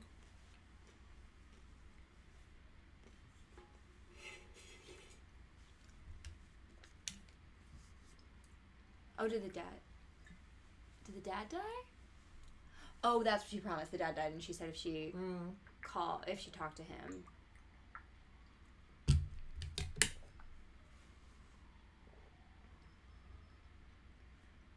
Oh, because she said if she talked to the dad, he'd live. Damn. Yeah. Anyway, free Palestine. Hell yeah.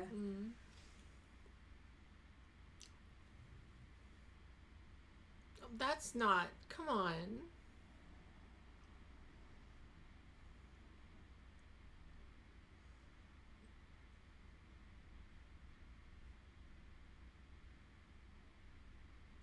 Okay, well, you don't know her, your kid. You never spend any time with your kid.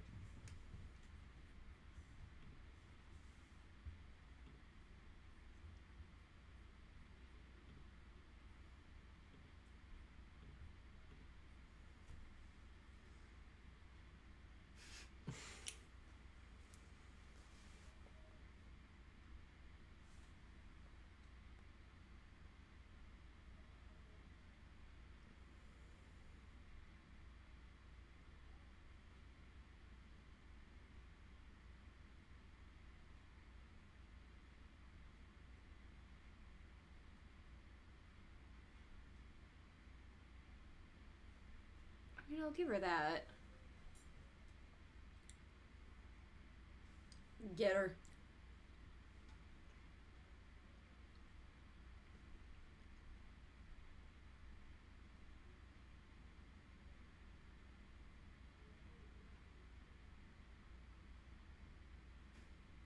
Girl bossing is unfiring yourself. Yeah. She's like, no. Actually, I reject your firing.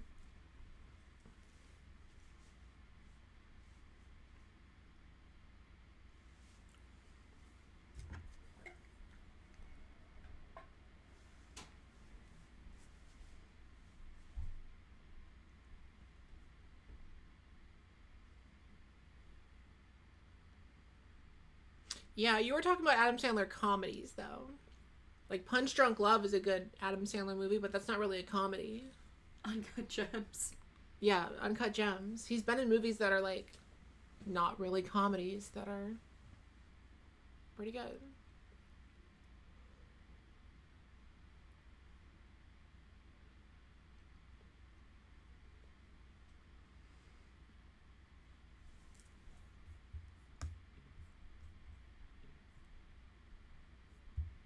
Uncut Gems.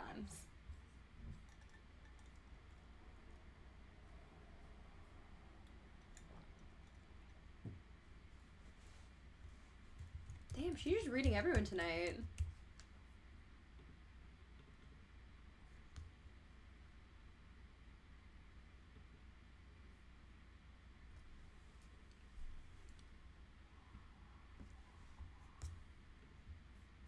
Oh.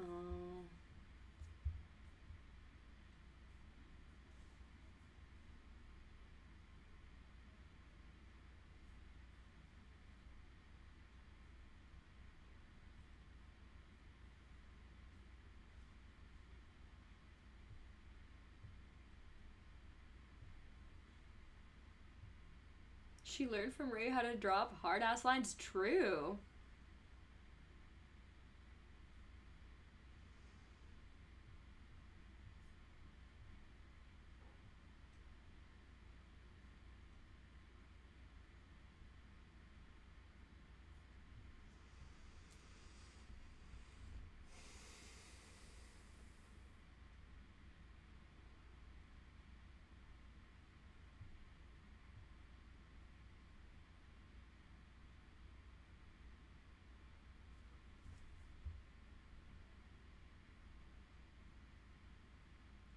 Miles is a phone guy.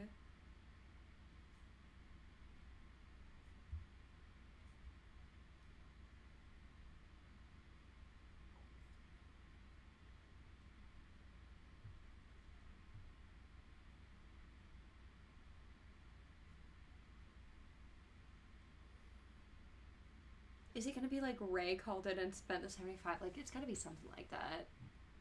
No. Yeah, exactly. Gee, I wonder who the buyer is.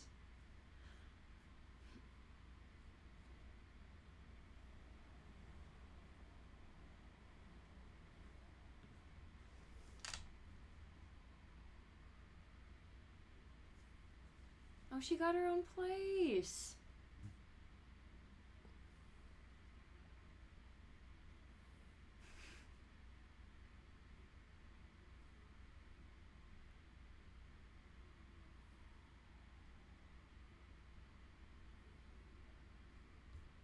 I don't think it's the shitty musician guy.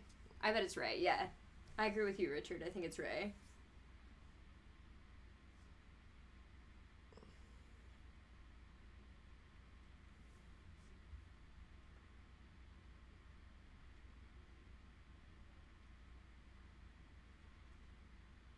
Ooh.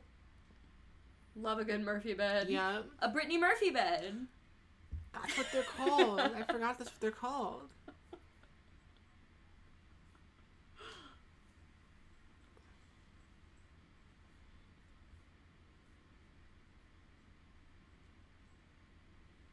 She kind of looks like Ariana Grande.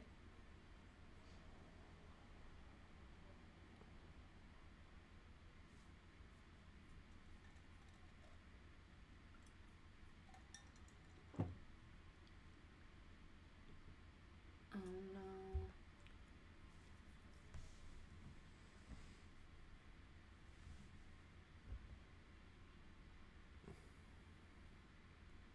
She's at the teacups. Oh.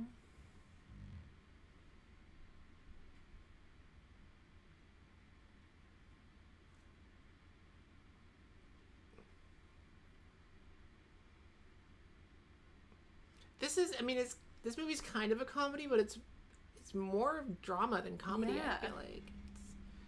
It's a dramedy. Also, will give it to him. I keep expecting for him to, like, come on to her, because I feel like that's what happens with guy friends in movies. Yeah. But he's kind of been on his best behavior. Yeah, Jordan, you're on it. She's definitely at Coney Island.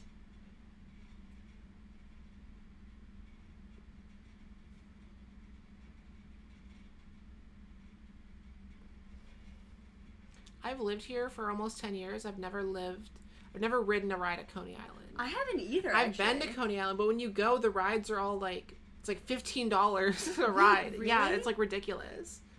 Oh my Like, it's God. now ridiculous. Yeah, I've never been. You have to pay like per ride. Damn. It's probably closer to $5, but still, it's like. Still, do you have to pay entry as well, or just buy a ride? I'm pretty sure it's both. Like you have to buy entry, and then it's also per ride. Oh my god.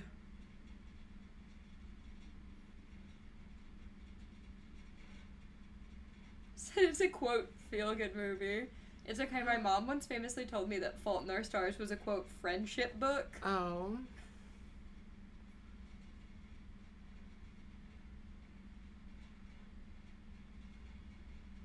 Aww.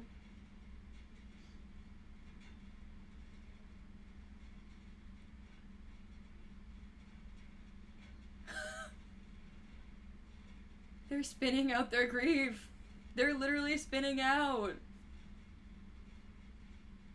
Aww.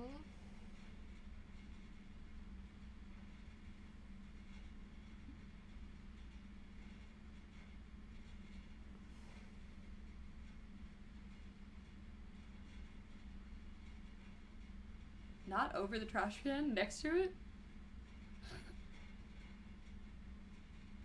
Whoa. And spitting out.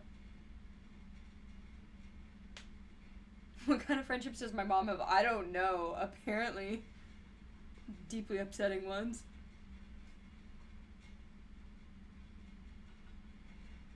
Aww. Oh.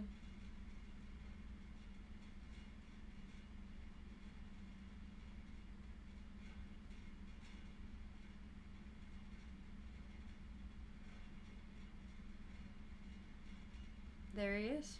Famous. And they got charcuterie and everything. That's how you know someone fancy died. They got a waiter serving what looked like just crackers on a tray. That hair! Damn. Oh. That's really bad. So 2003.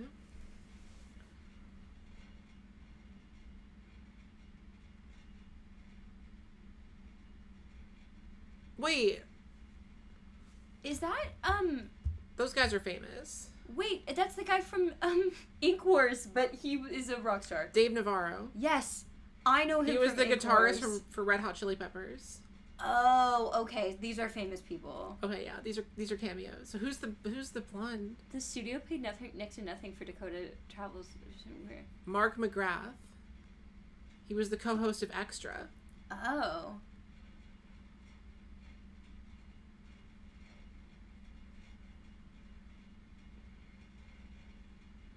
Damn, that's a cool fun fact about Brittany Murphy. Dave Navarro. Was anyone else watching Tattoo or Ink Wars, or was that really just me? I got really into it during COVID.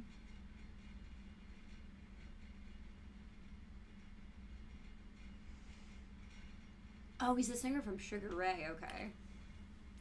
We wait, was Ink Wars? Was that the competition show where they did They do tattoos. Yeah, there was. It's crazy because, like, someone gets sent home for a tattoo that is permanently on someone's body. Okay, it wasn't Ink Wars. There was, like, another show that was like that, but it was, like, body painting. Oh, yes, no, I know the one you're talking about. It might have been called, like, Body Wars or something. But it was on Netflix for a while. I know exactly what you're talking about. Skin Wars. Skin Wars, So yes. that's a bad name. That's a really bad name. That's a bad name for a show. No. You can't call a show that. The implications are extremely racist. Yeah. Great show, though. Super Yeah. fun. But name? That's true. That's true.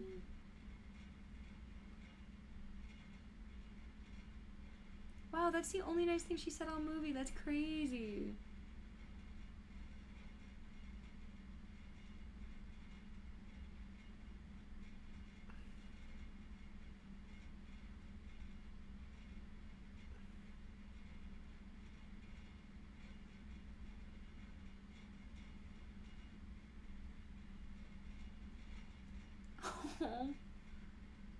Wait, and this is because Dakota Fanning later went to NYU for no reason. Whoa! Full circle. Yeah.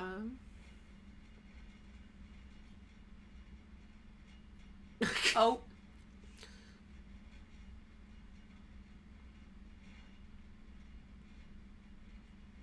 Mm-hmm.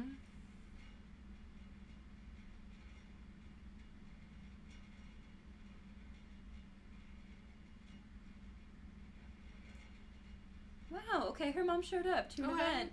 And the pig. And the pig. And they're performing in a real room that's not a conference room. Yeah, that's... This is huge all around.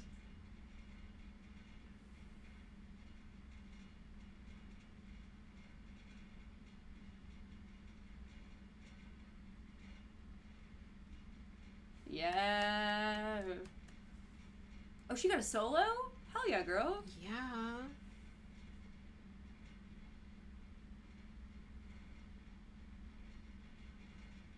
The pig? The pig? Oh. I wish it was the pig. Damn. Why is this man back? Why is he still relevant? Not Egyptian cotton, wearing the coat.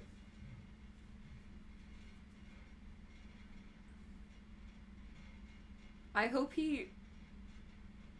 Well, no, I don't want him to fuck up, though, because it'll fuck up her dance. Yeah. But...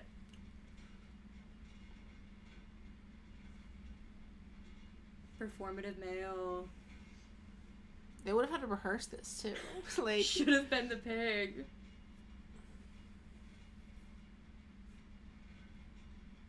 Oh, he did buy all the guitars. Okay, whoever guessed it was right. Okay, it's kind of manipulative.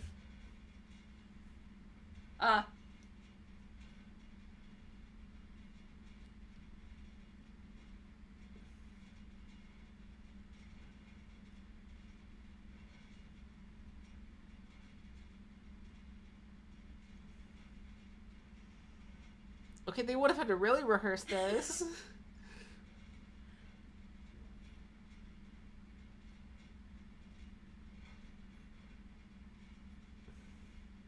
Would have sucked if she wasn't there. Like, it's a good thing she showed up. I'd be a little bit Look like at that, the leaves and the lighting effects. Really expensive guitars. Why are we letting the children handle them? Also, where's Ray? There she is.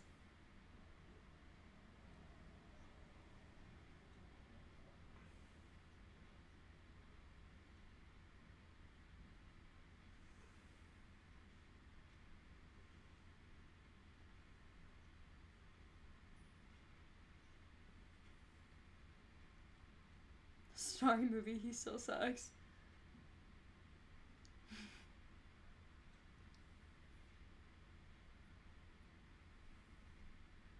Yeah! Yeah! Yes.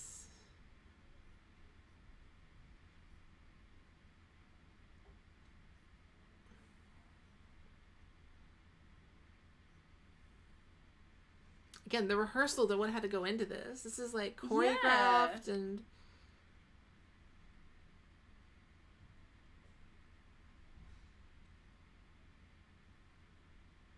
I'm like a little bit emo, but then I keep remembering that this ass man is singing. Yeah.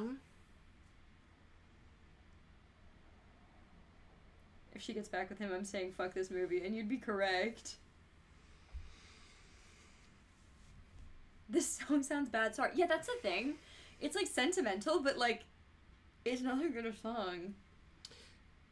Yeah. Don't think about it.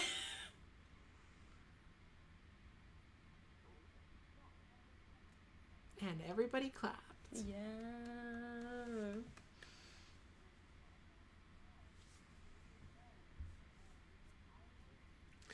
Tosco said the song sounds so bad, sorry. Yeah, imagine if she did that dance to, like, I don't know, a copyrighted song that everyone knew. Like, could have licensed something out. She didn't have to, like, collab with her ex. She's in, like, All-Star. Hey, now. It was 2003. Oh, was that the end? That was the end. Why did the end feature the evil ex so much? But the studio stepped in and was like, we need our male lead to be likable. Yeah, we need the evil ex to be redeemed. So yeah, I guess wait, so did he did sleep with the mom, though? Yeah, no, fully he did. I gotta, like, why else would he be there? Yeah, okay, yeah, he did. He definitely hooked up with the mom. Yeah. And now they're reunited at her daughter's ballet concert so he could get his ex back. Like, the logistics for the mom are kind of crazy.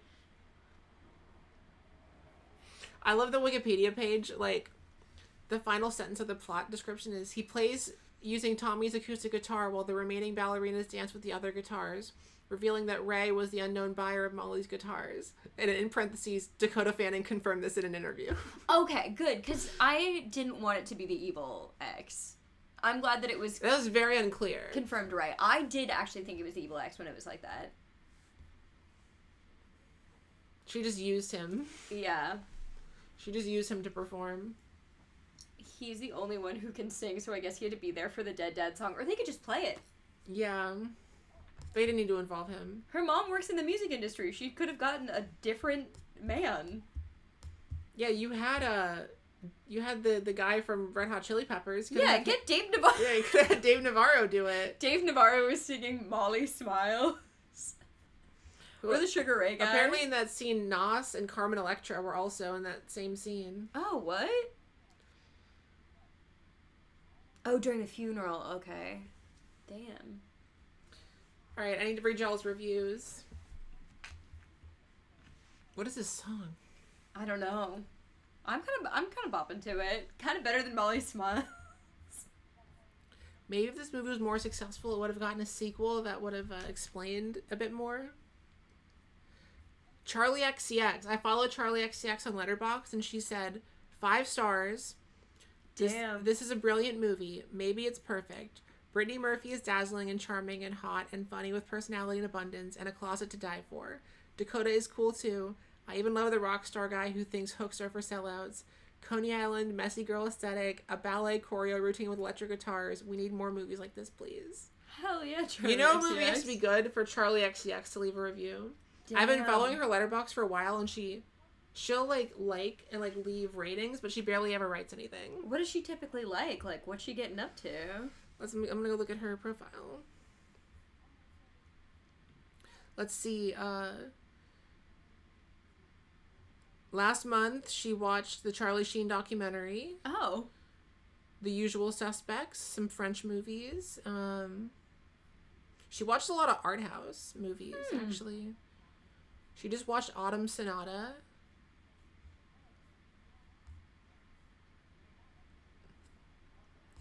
She watches a lot of art house movies. That makes sense to me.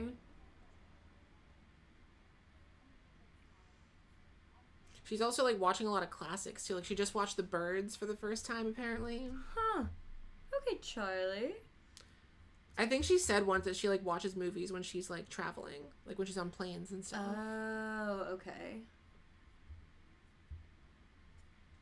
I've seen double the amount of movies that Charlie XCX has though. Damn. Probably because she's busy having a career. I'm busy being a YouTuber. But I was gonna say your career is watching movies. And Yeah. Therefore. It's honestly like, to me, I've watched so many movies, my brain is like so saturated with them that I can't watch them the same way. It's like when you've read so many books that all the books you've read kind of like blend in with each other. I used to feel that way about stand-up. Like when I was really pursuing it, I couldn't like go and watch specials because I was like, you were so exactly. This isn't fun. This is work. Yeah, you go to so many stand-up shows that it's like, and you see too much bad stand-up that you're like, I don't even want to see good stand-up. I want to see no stand-up. Yeah, it's like when you work, if you work at a Japanese restaurant, you're not gonna want sushi. No. Like if you work at a sushi place, you're not gonna want sushi because you're around sushi all day. Exactly. You get oversaturated with whatever's around you. That's like kind of like why I don't really watch YouTubers who do stuff about movies. Yeah. Because I do that already. No, that makes perfect sense. I mostly watch people who do stuff about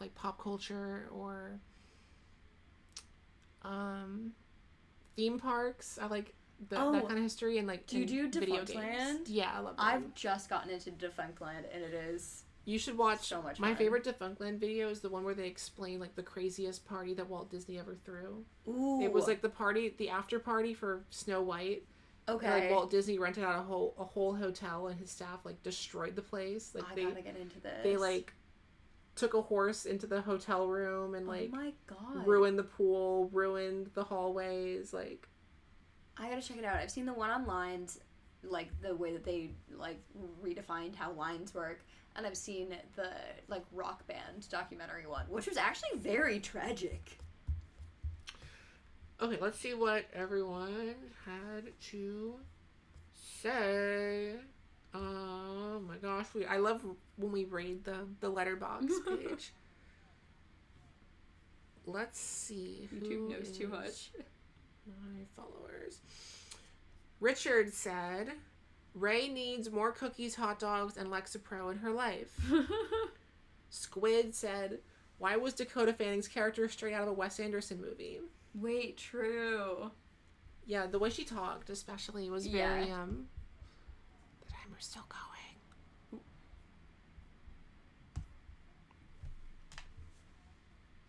Jordan said, 5 stars, Rotten Tomatoes can get bent. This was genuinely so good. I was not expecting to like it as much as I did. Yeah, no, this is like, I'll show y'all. It's considered a cult classic now. Yeah. It was raised much higher in esteem after she passed away. That's crazy. Great art.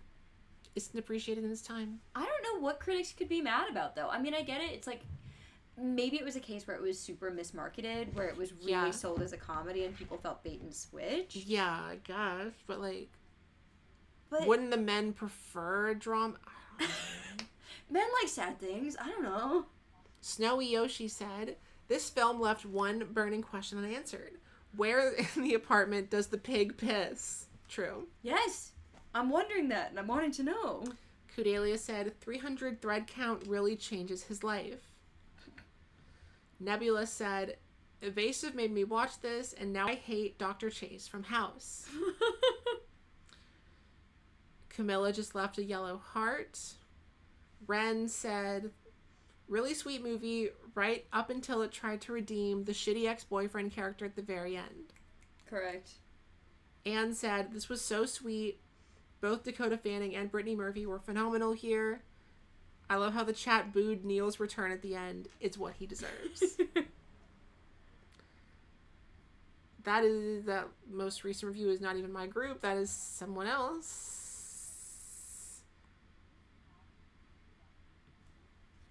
Oh my gosh, okay, is there someone in the chat named Snatch Fan? Yeah, that's a good name. Great name.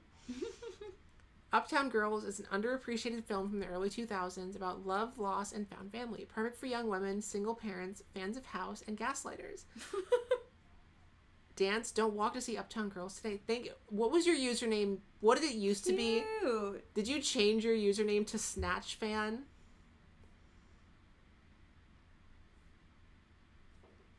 I love that the last few reviews you've left have been in that style.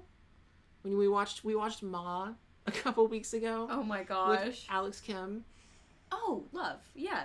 That was a great movie to watch with Alex. Had you seen it before? No, we hadn't seen it before. That's the one where she's like, don't let me drink alone. Don't let me drink alone. I haven't seen it, but I'm vaguely familiar. It's like Octavia Spencer movie. Yeah, she's like a crazy lady who gets high school kids to come over to her house. Is it good? It is. I wouldn't call it like.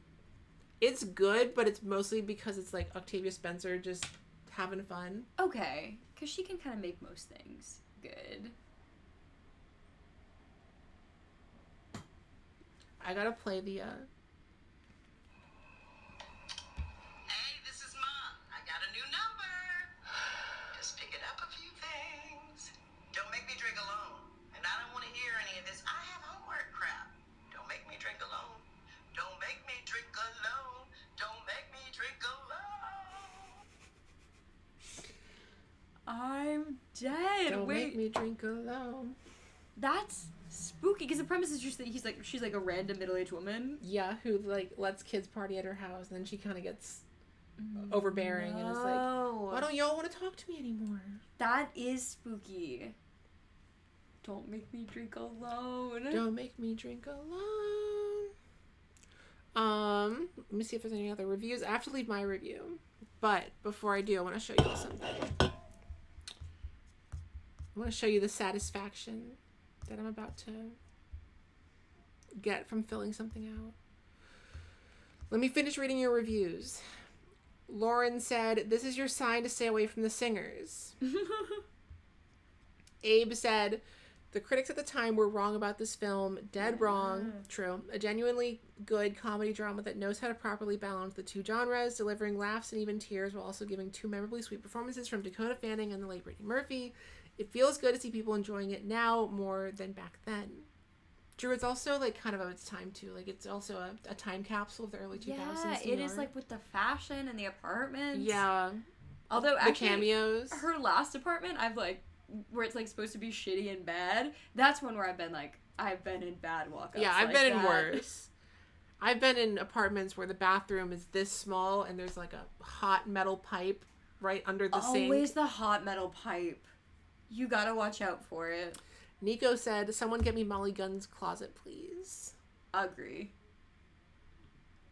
There's other people who watch us at the same time as us who are not in our watch party. They just happen to watch at the same time. They're in sync. Aspiring Wannabe said, "It's just okay. You know, you're entitled to your opinion, but sometimes opinions are wrong." I'm kidding. Get 'em. I'm kidding. A classic Dakota Fanning zinger. Okay, let me show y'all something. Screen. Wait, do I have even the right tab up? No, let me pull up the right tab. Y'all have to see this. This is important. Okay, so I want to show y'all something. Where is the screen? Whoa. All right, extremely important. Look at this. So this is my Letterboxd stats page. And these are my circles.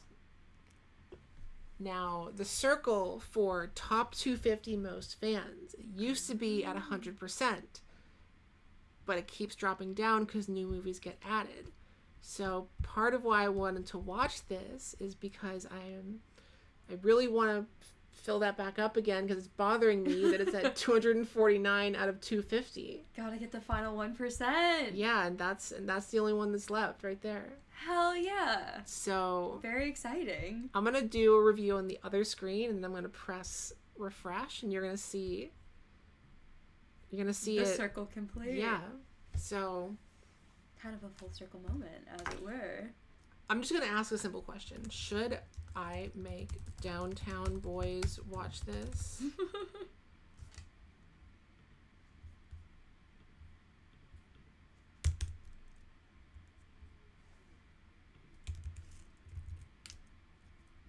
Actually, I'm gonna also. And I think that's an important. Should I make some question. Downtown Boys watch? Okay.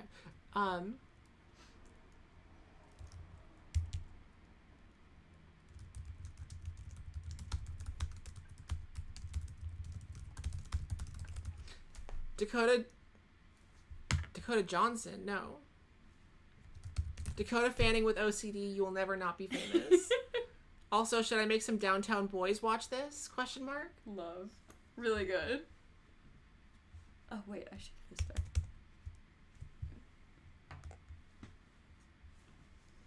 I have to put an emoji for her.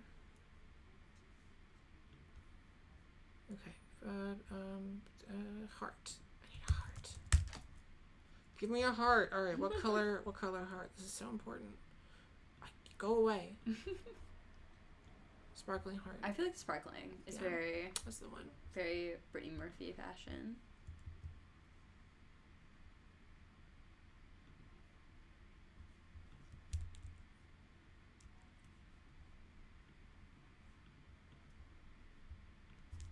Okay, I can exit out of this. Put that away. My computer sounds like it's melting. This happens when I stream for like a long time. Too much going on.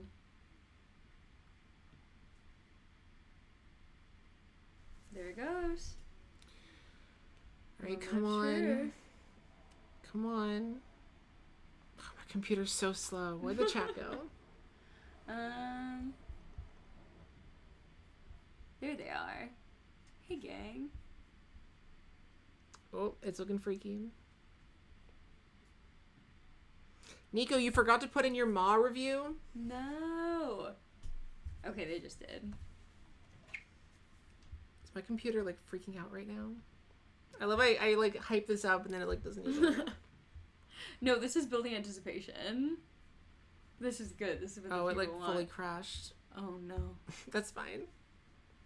I will do it on my phone. Do the Downtown Boys and Uptown Girls have West Side Story dance battles? God, I hope so. Oh, wait, no, it did go through. It did? All right, so watch this. Let's see the circle.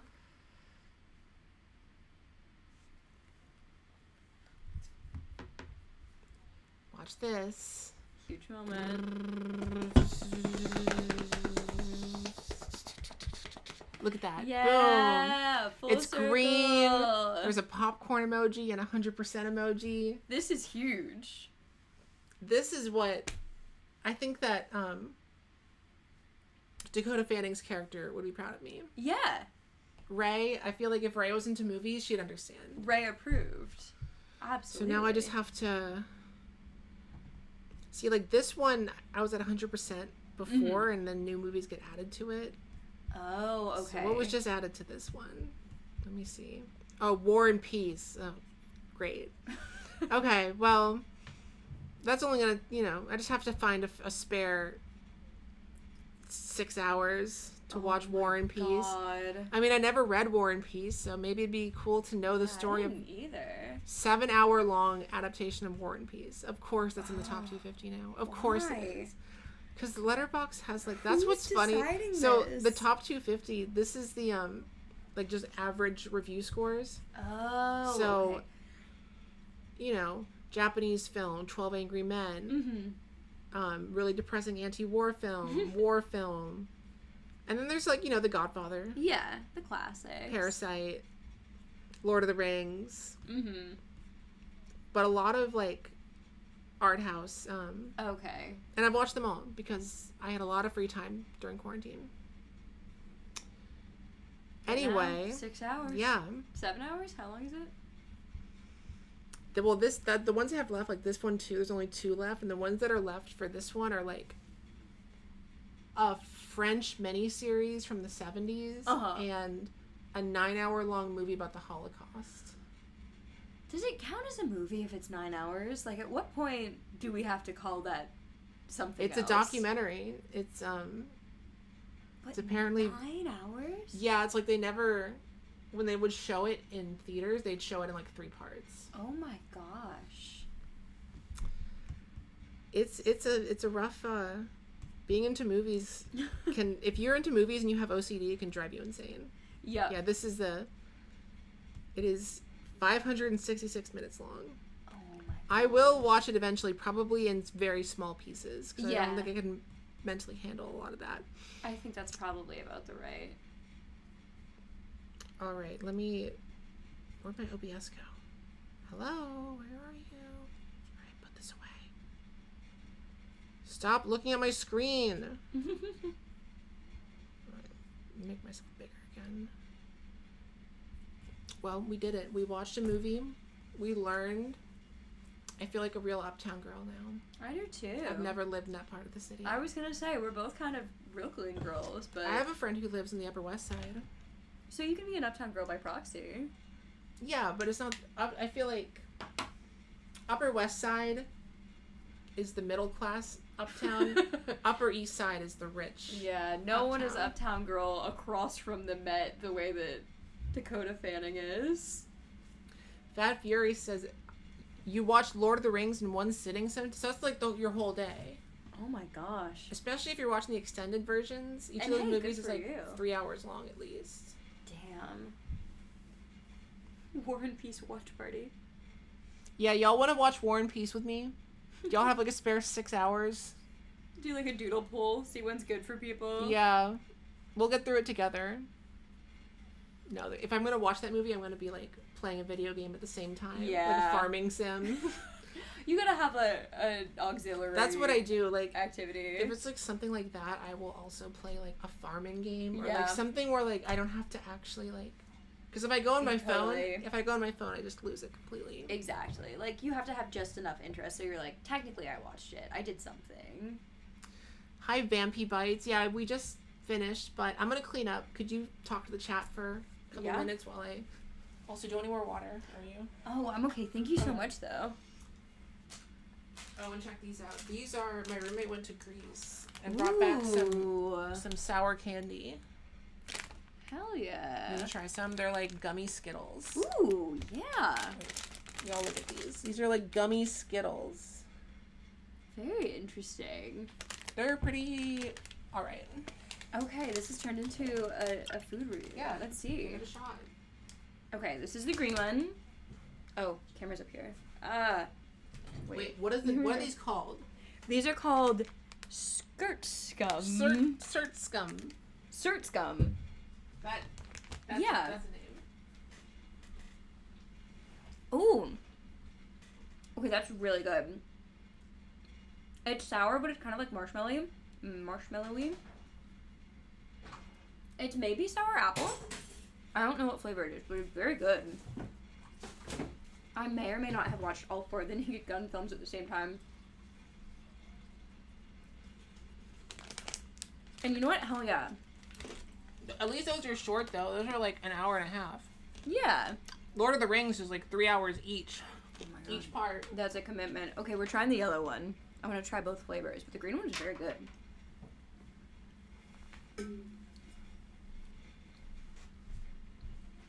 I think I maybe like the green one better. Anyway, if you guys can get your hands on Greek gummies, I would recommend. Hell yeah! Wait, okay. This is the way. The mirroring is throwing me off. I don't remember which way is more in camera. Oh. Cat is back. What was everyone's favorite part of the movie? I'm trying to think. Because the teacup scene, I feel like, iconic. Classic. I love when she's getting into the car and when she's like trying to get Molly into the car and Ray is like, like snapping at her. That's really good. Yeah. Get in the car. The plastic biscuit was quite funny to me. Are the yellow ones? The yellow ones were lemon, I think, because they're both quite sour. Regarding the candy. Yeah, no, that was a really good moment. I think the plastic biscuit was very funny.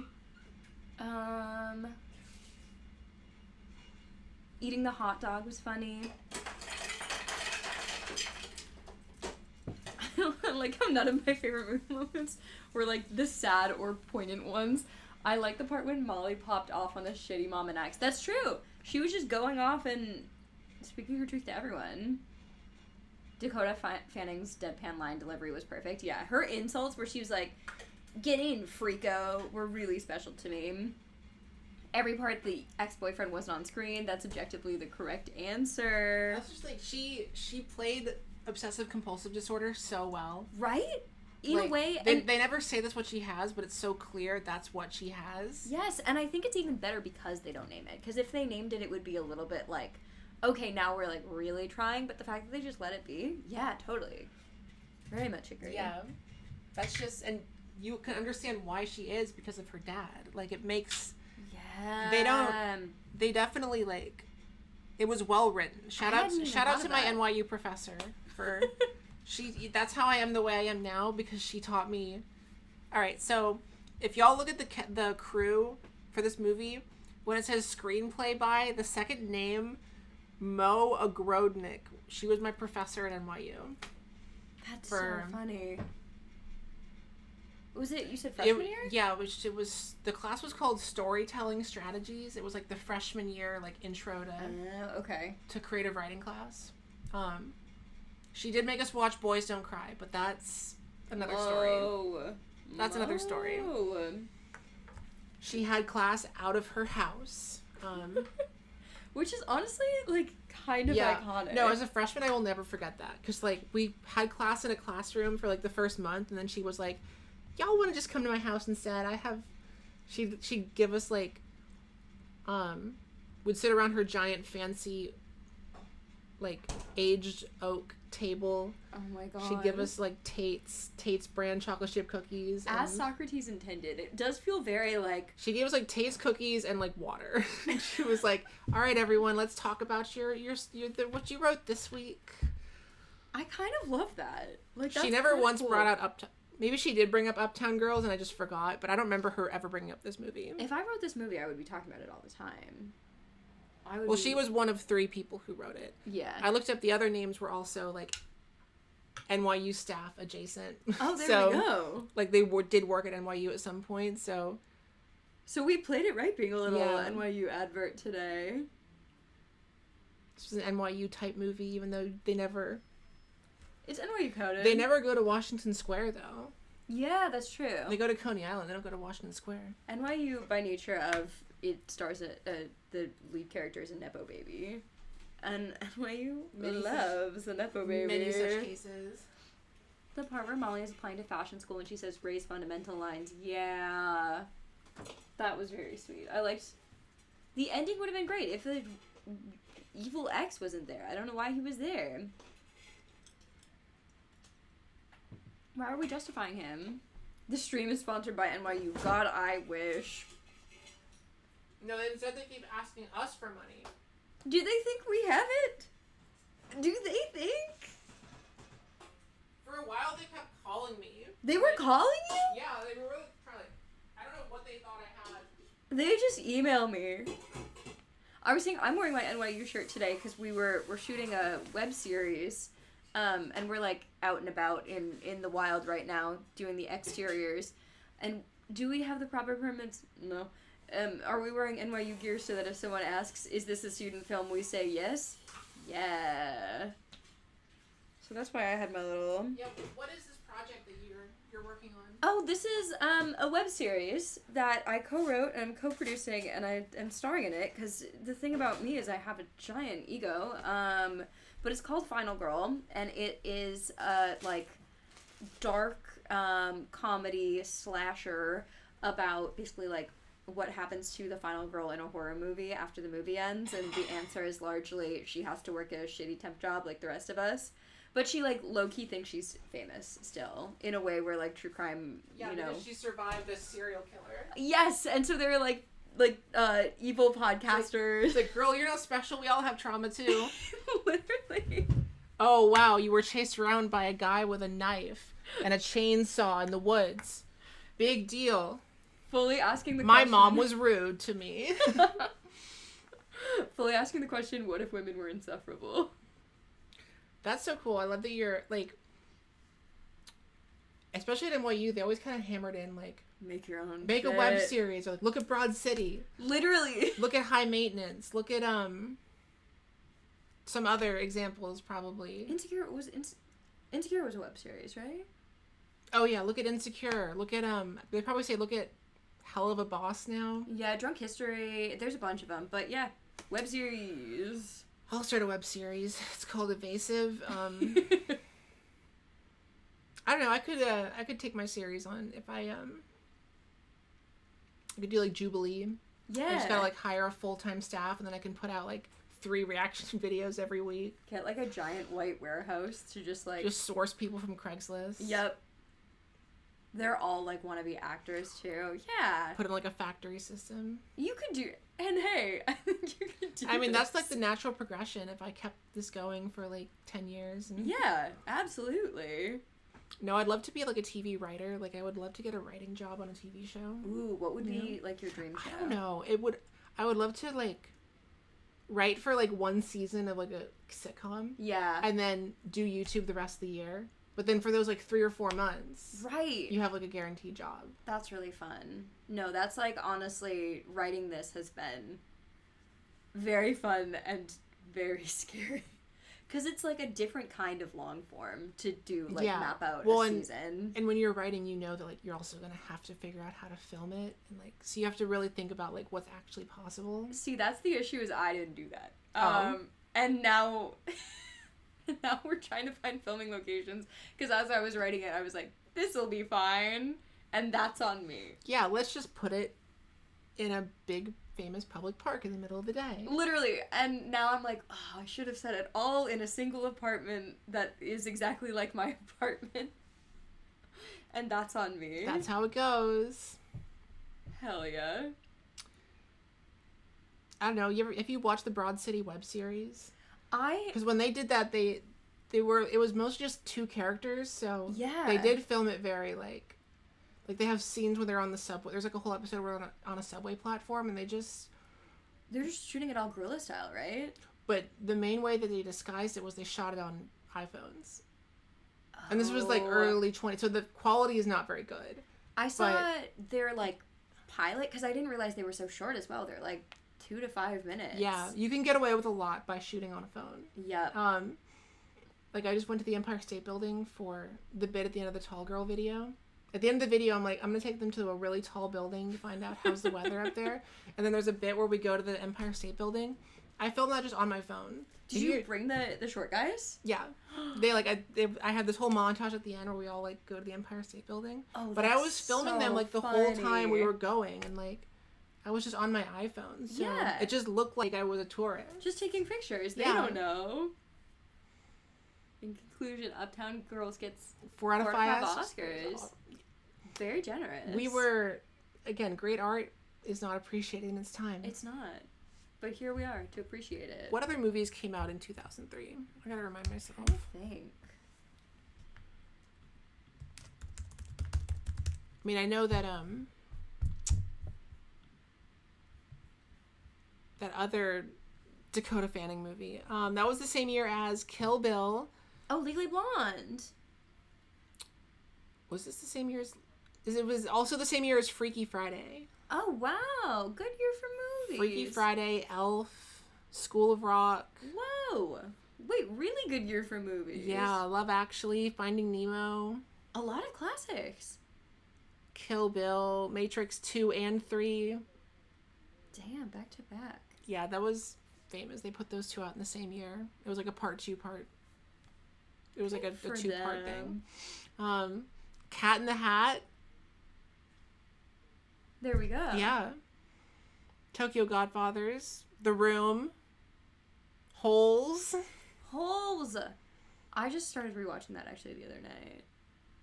I haven't seen that movie since, like, middle school.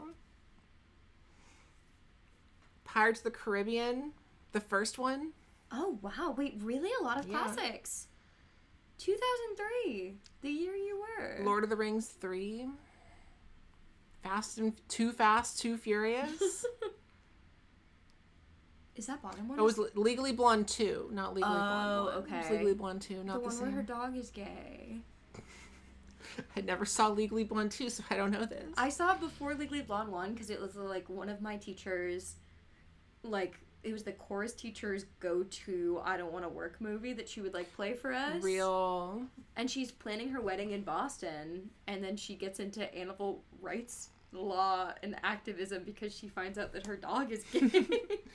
Hi, Poppy. Yeah, you did get gifted this. Wait, did you just tune into the stream, but you just left for work and left the stream running? Because that's really nice of you. Thank you. One time I had a Netflix and chill and the movie pick was Holes. I'm dead. It's not a good title. I'll give it that. It's not... It's... The title suggests something else. I also feel like a Netflix and chill. If you can make a porn parody of your movie without changing the title, that's a problem. But how do they... Because it's kind of children. Well, they're like teenagers. Okay. They just had to age them up a little bit. I guess. Like the whole prison, I'm sure that went crazy. That was the same year as Bad Santa. Oh. The same year as Kangaroo Jack. The same year as Angels in America. Those are very different movies.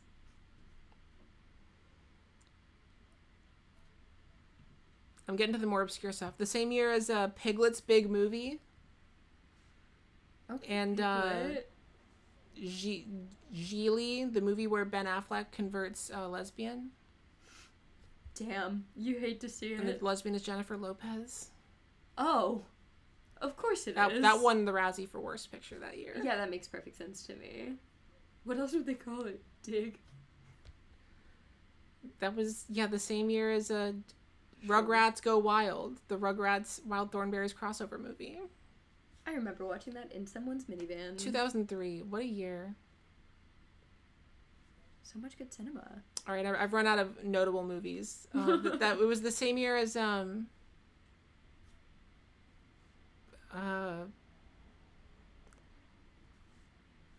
it's Fairly Odd Parents Abracatastrophe TV special. Not the Abracatastrophe TV special.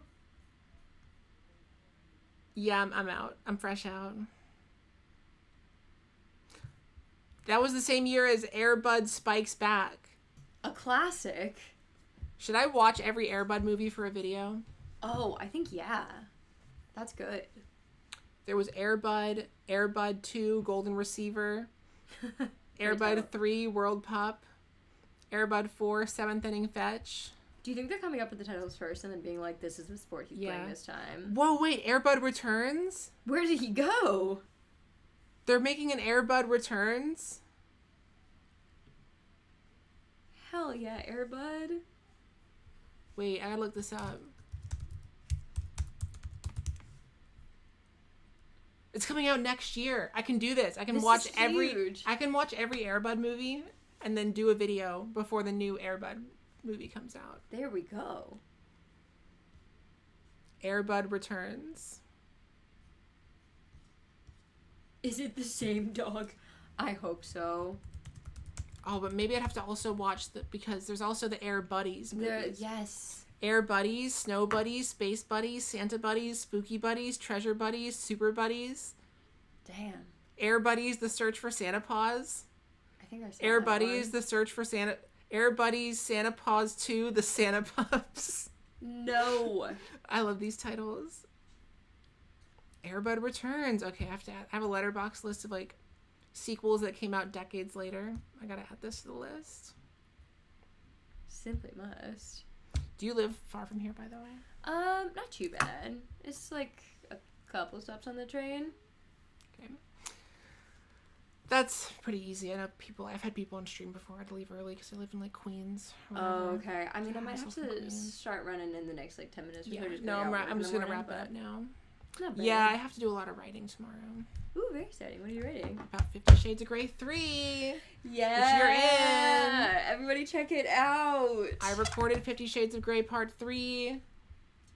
That's what I'm working on next. I'm in it. Wish me luck, because I'm going to have to, like, tomorrow sit in a coffee shop and fully, review the footage and, like, figure out what exactly I'm going to say. Oh, no. Guys, you won't believe it, but they keep having sex in this one. They do. But, do you remember the line where he's, like, mad that she's pregnant and she's like, newsflash, Christian, people who have sex tend to have kids, and we seem to do a lot of that. It's like something like that. I think I blacked most of that experience out. Newsflash, Christian. I think most of that experience just is like, in theory, yes, I've now watched all 3 movies. You watched 50 Shades of Grey 3 twice. I did. I saw it in theaters. And that's how you know a movie is bad, when it's that forgettable. I've watched it twice and I still really don't remember how it ends. Do you remember at the end of the movie though, when they show like scenes from all the movies while like Love Me Like You Do plays? Yes. There was, people were like crying in the theater. Like, no. 45-year-old women named Susan were crying at that part. Because their husband has never loved them like they do. But anyway, you have that. Someone else also, I got a comment that was like that Taylor Swift song in the second movie. The I don't wanna. Oh, with Zayn.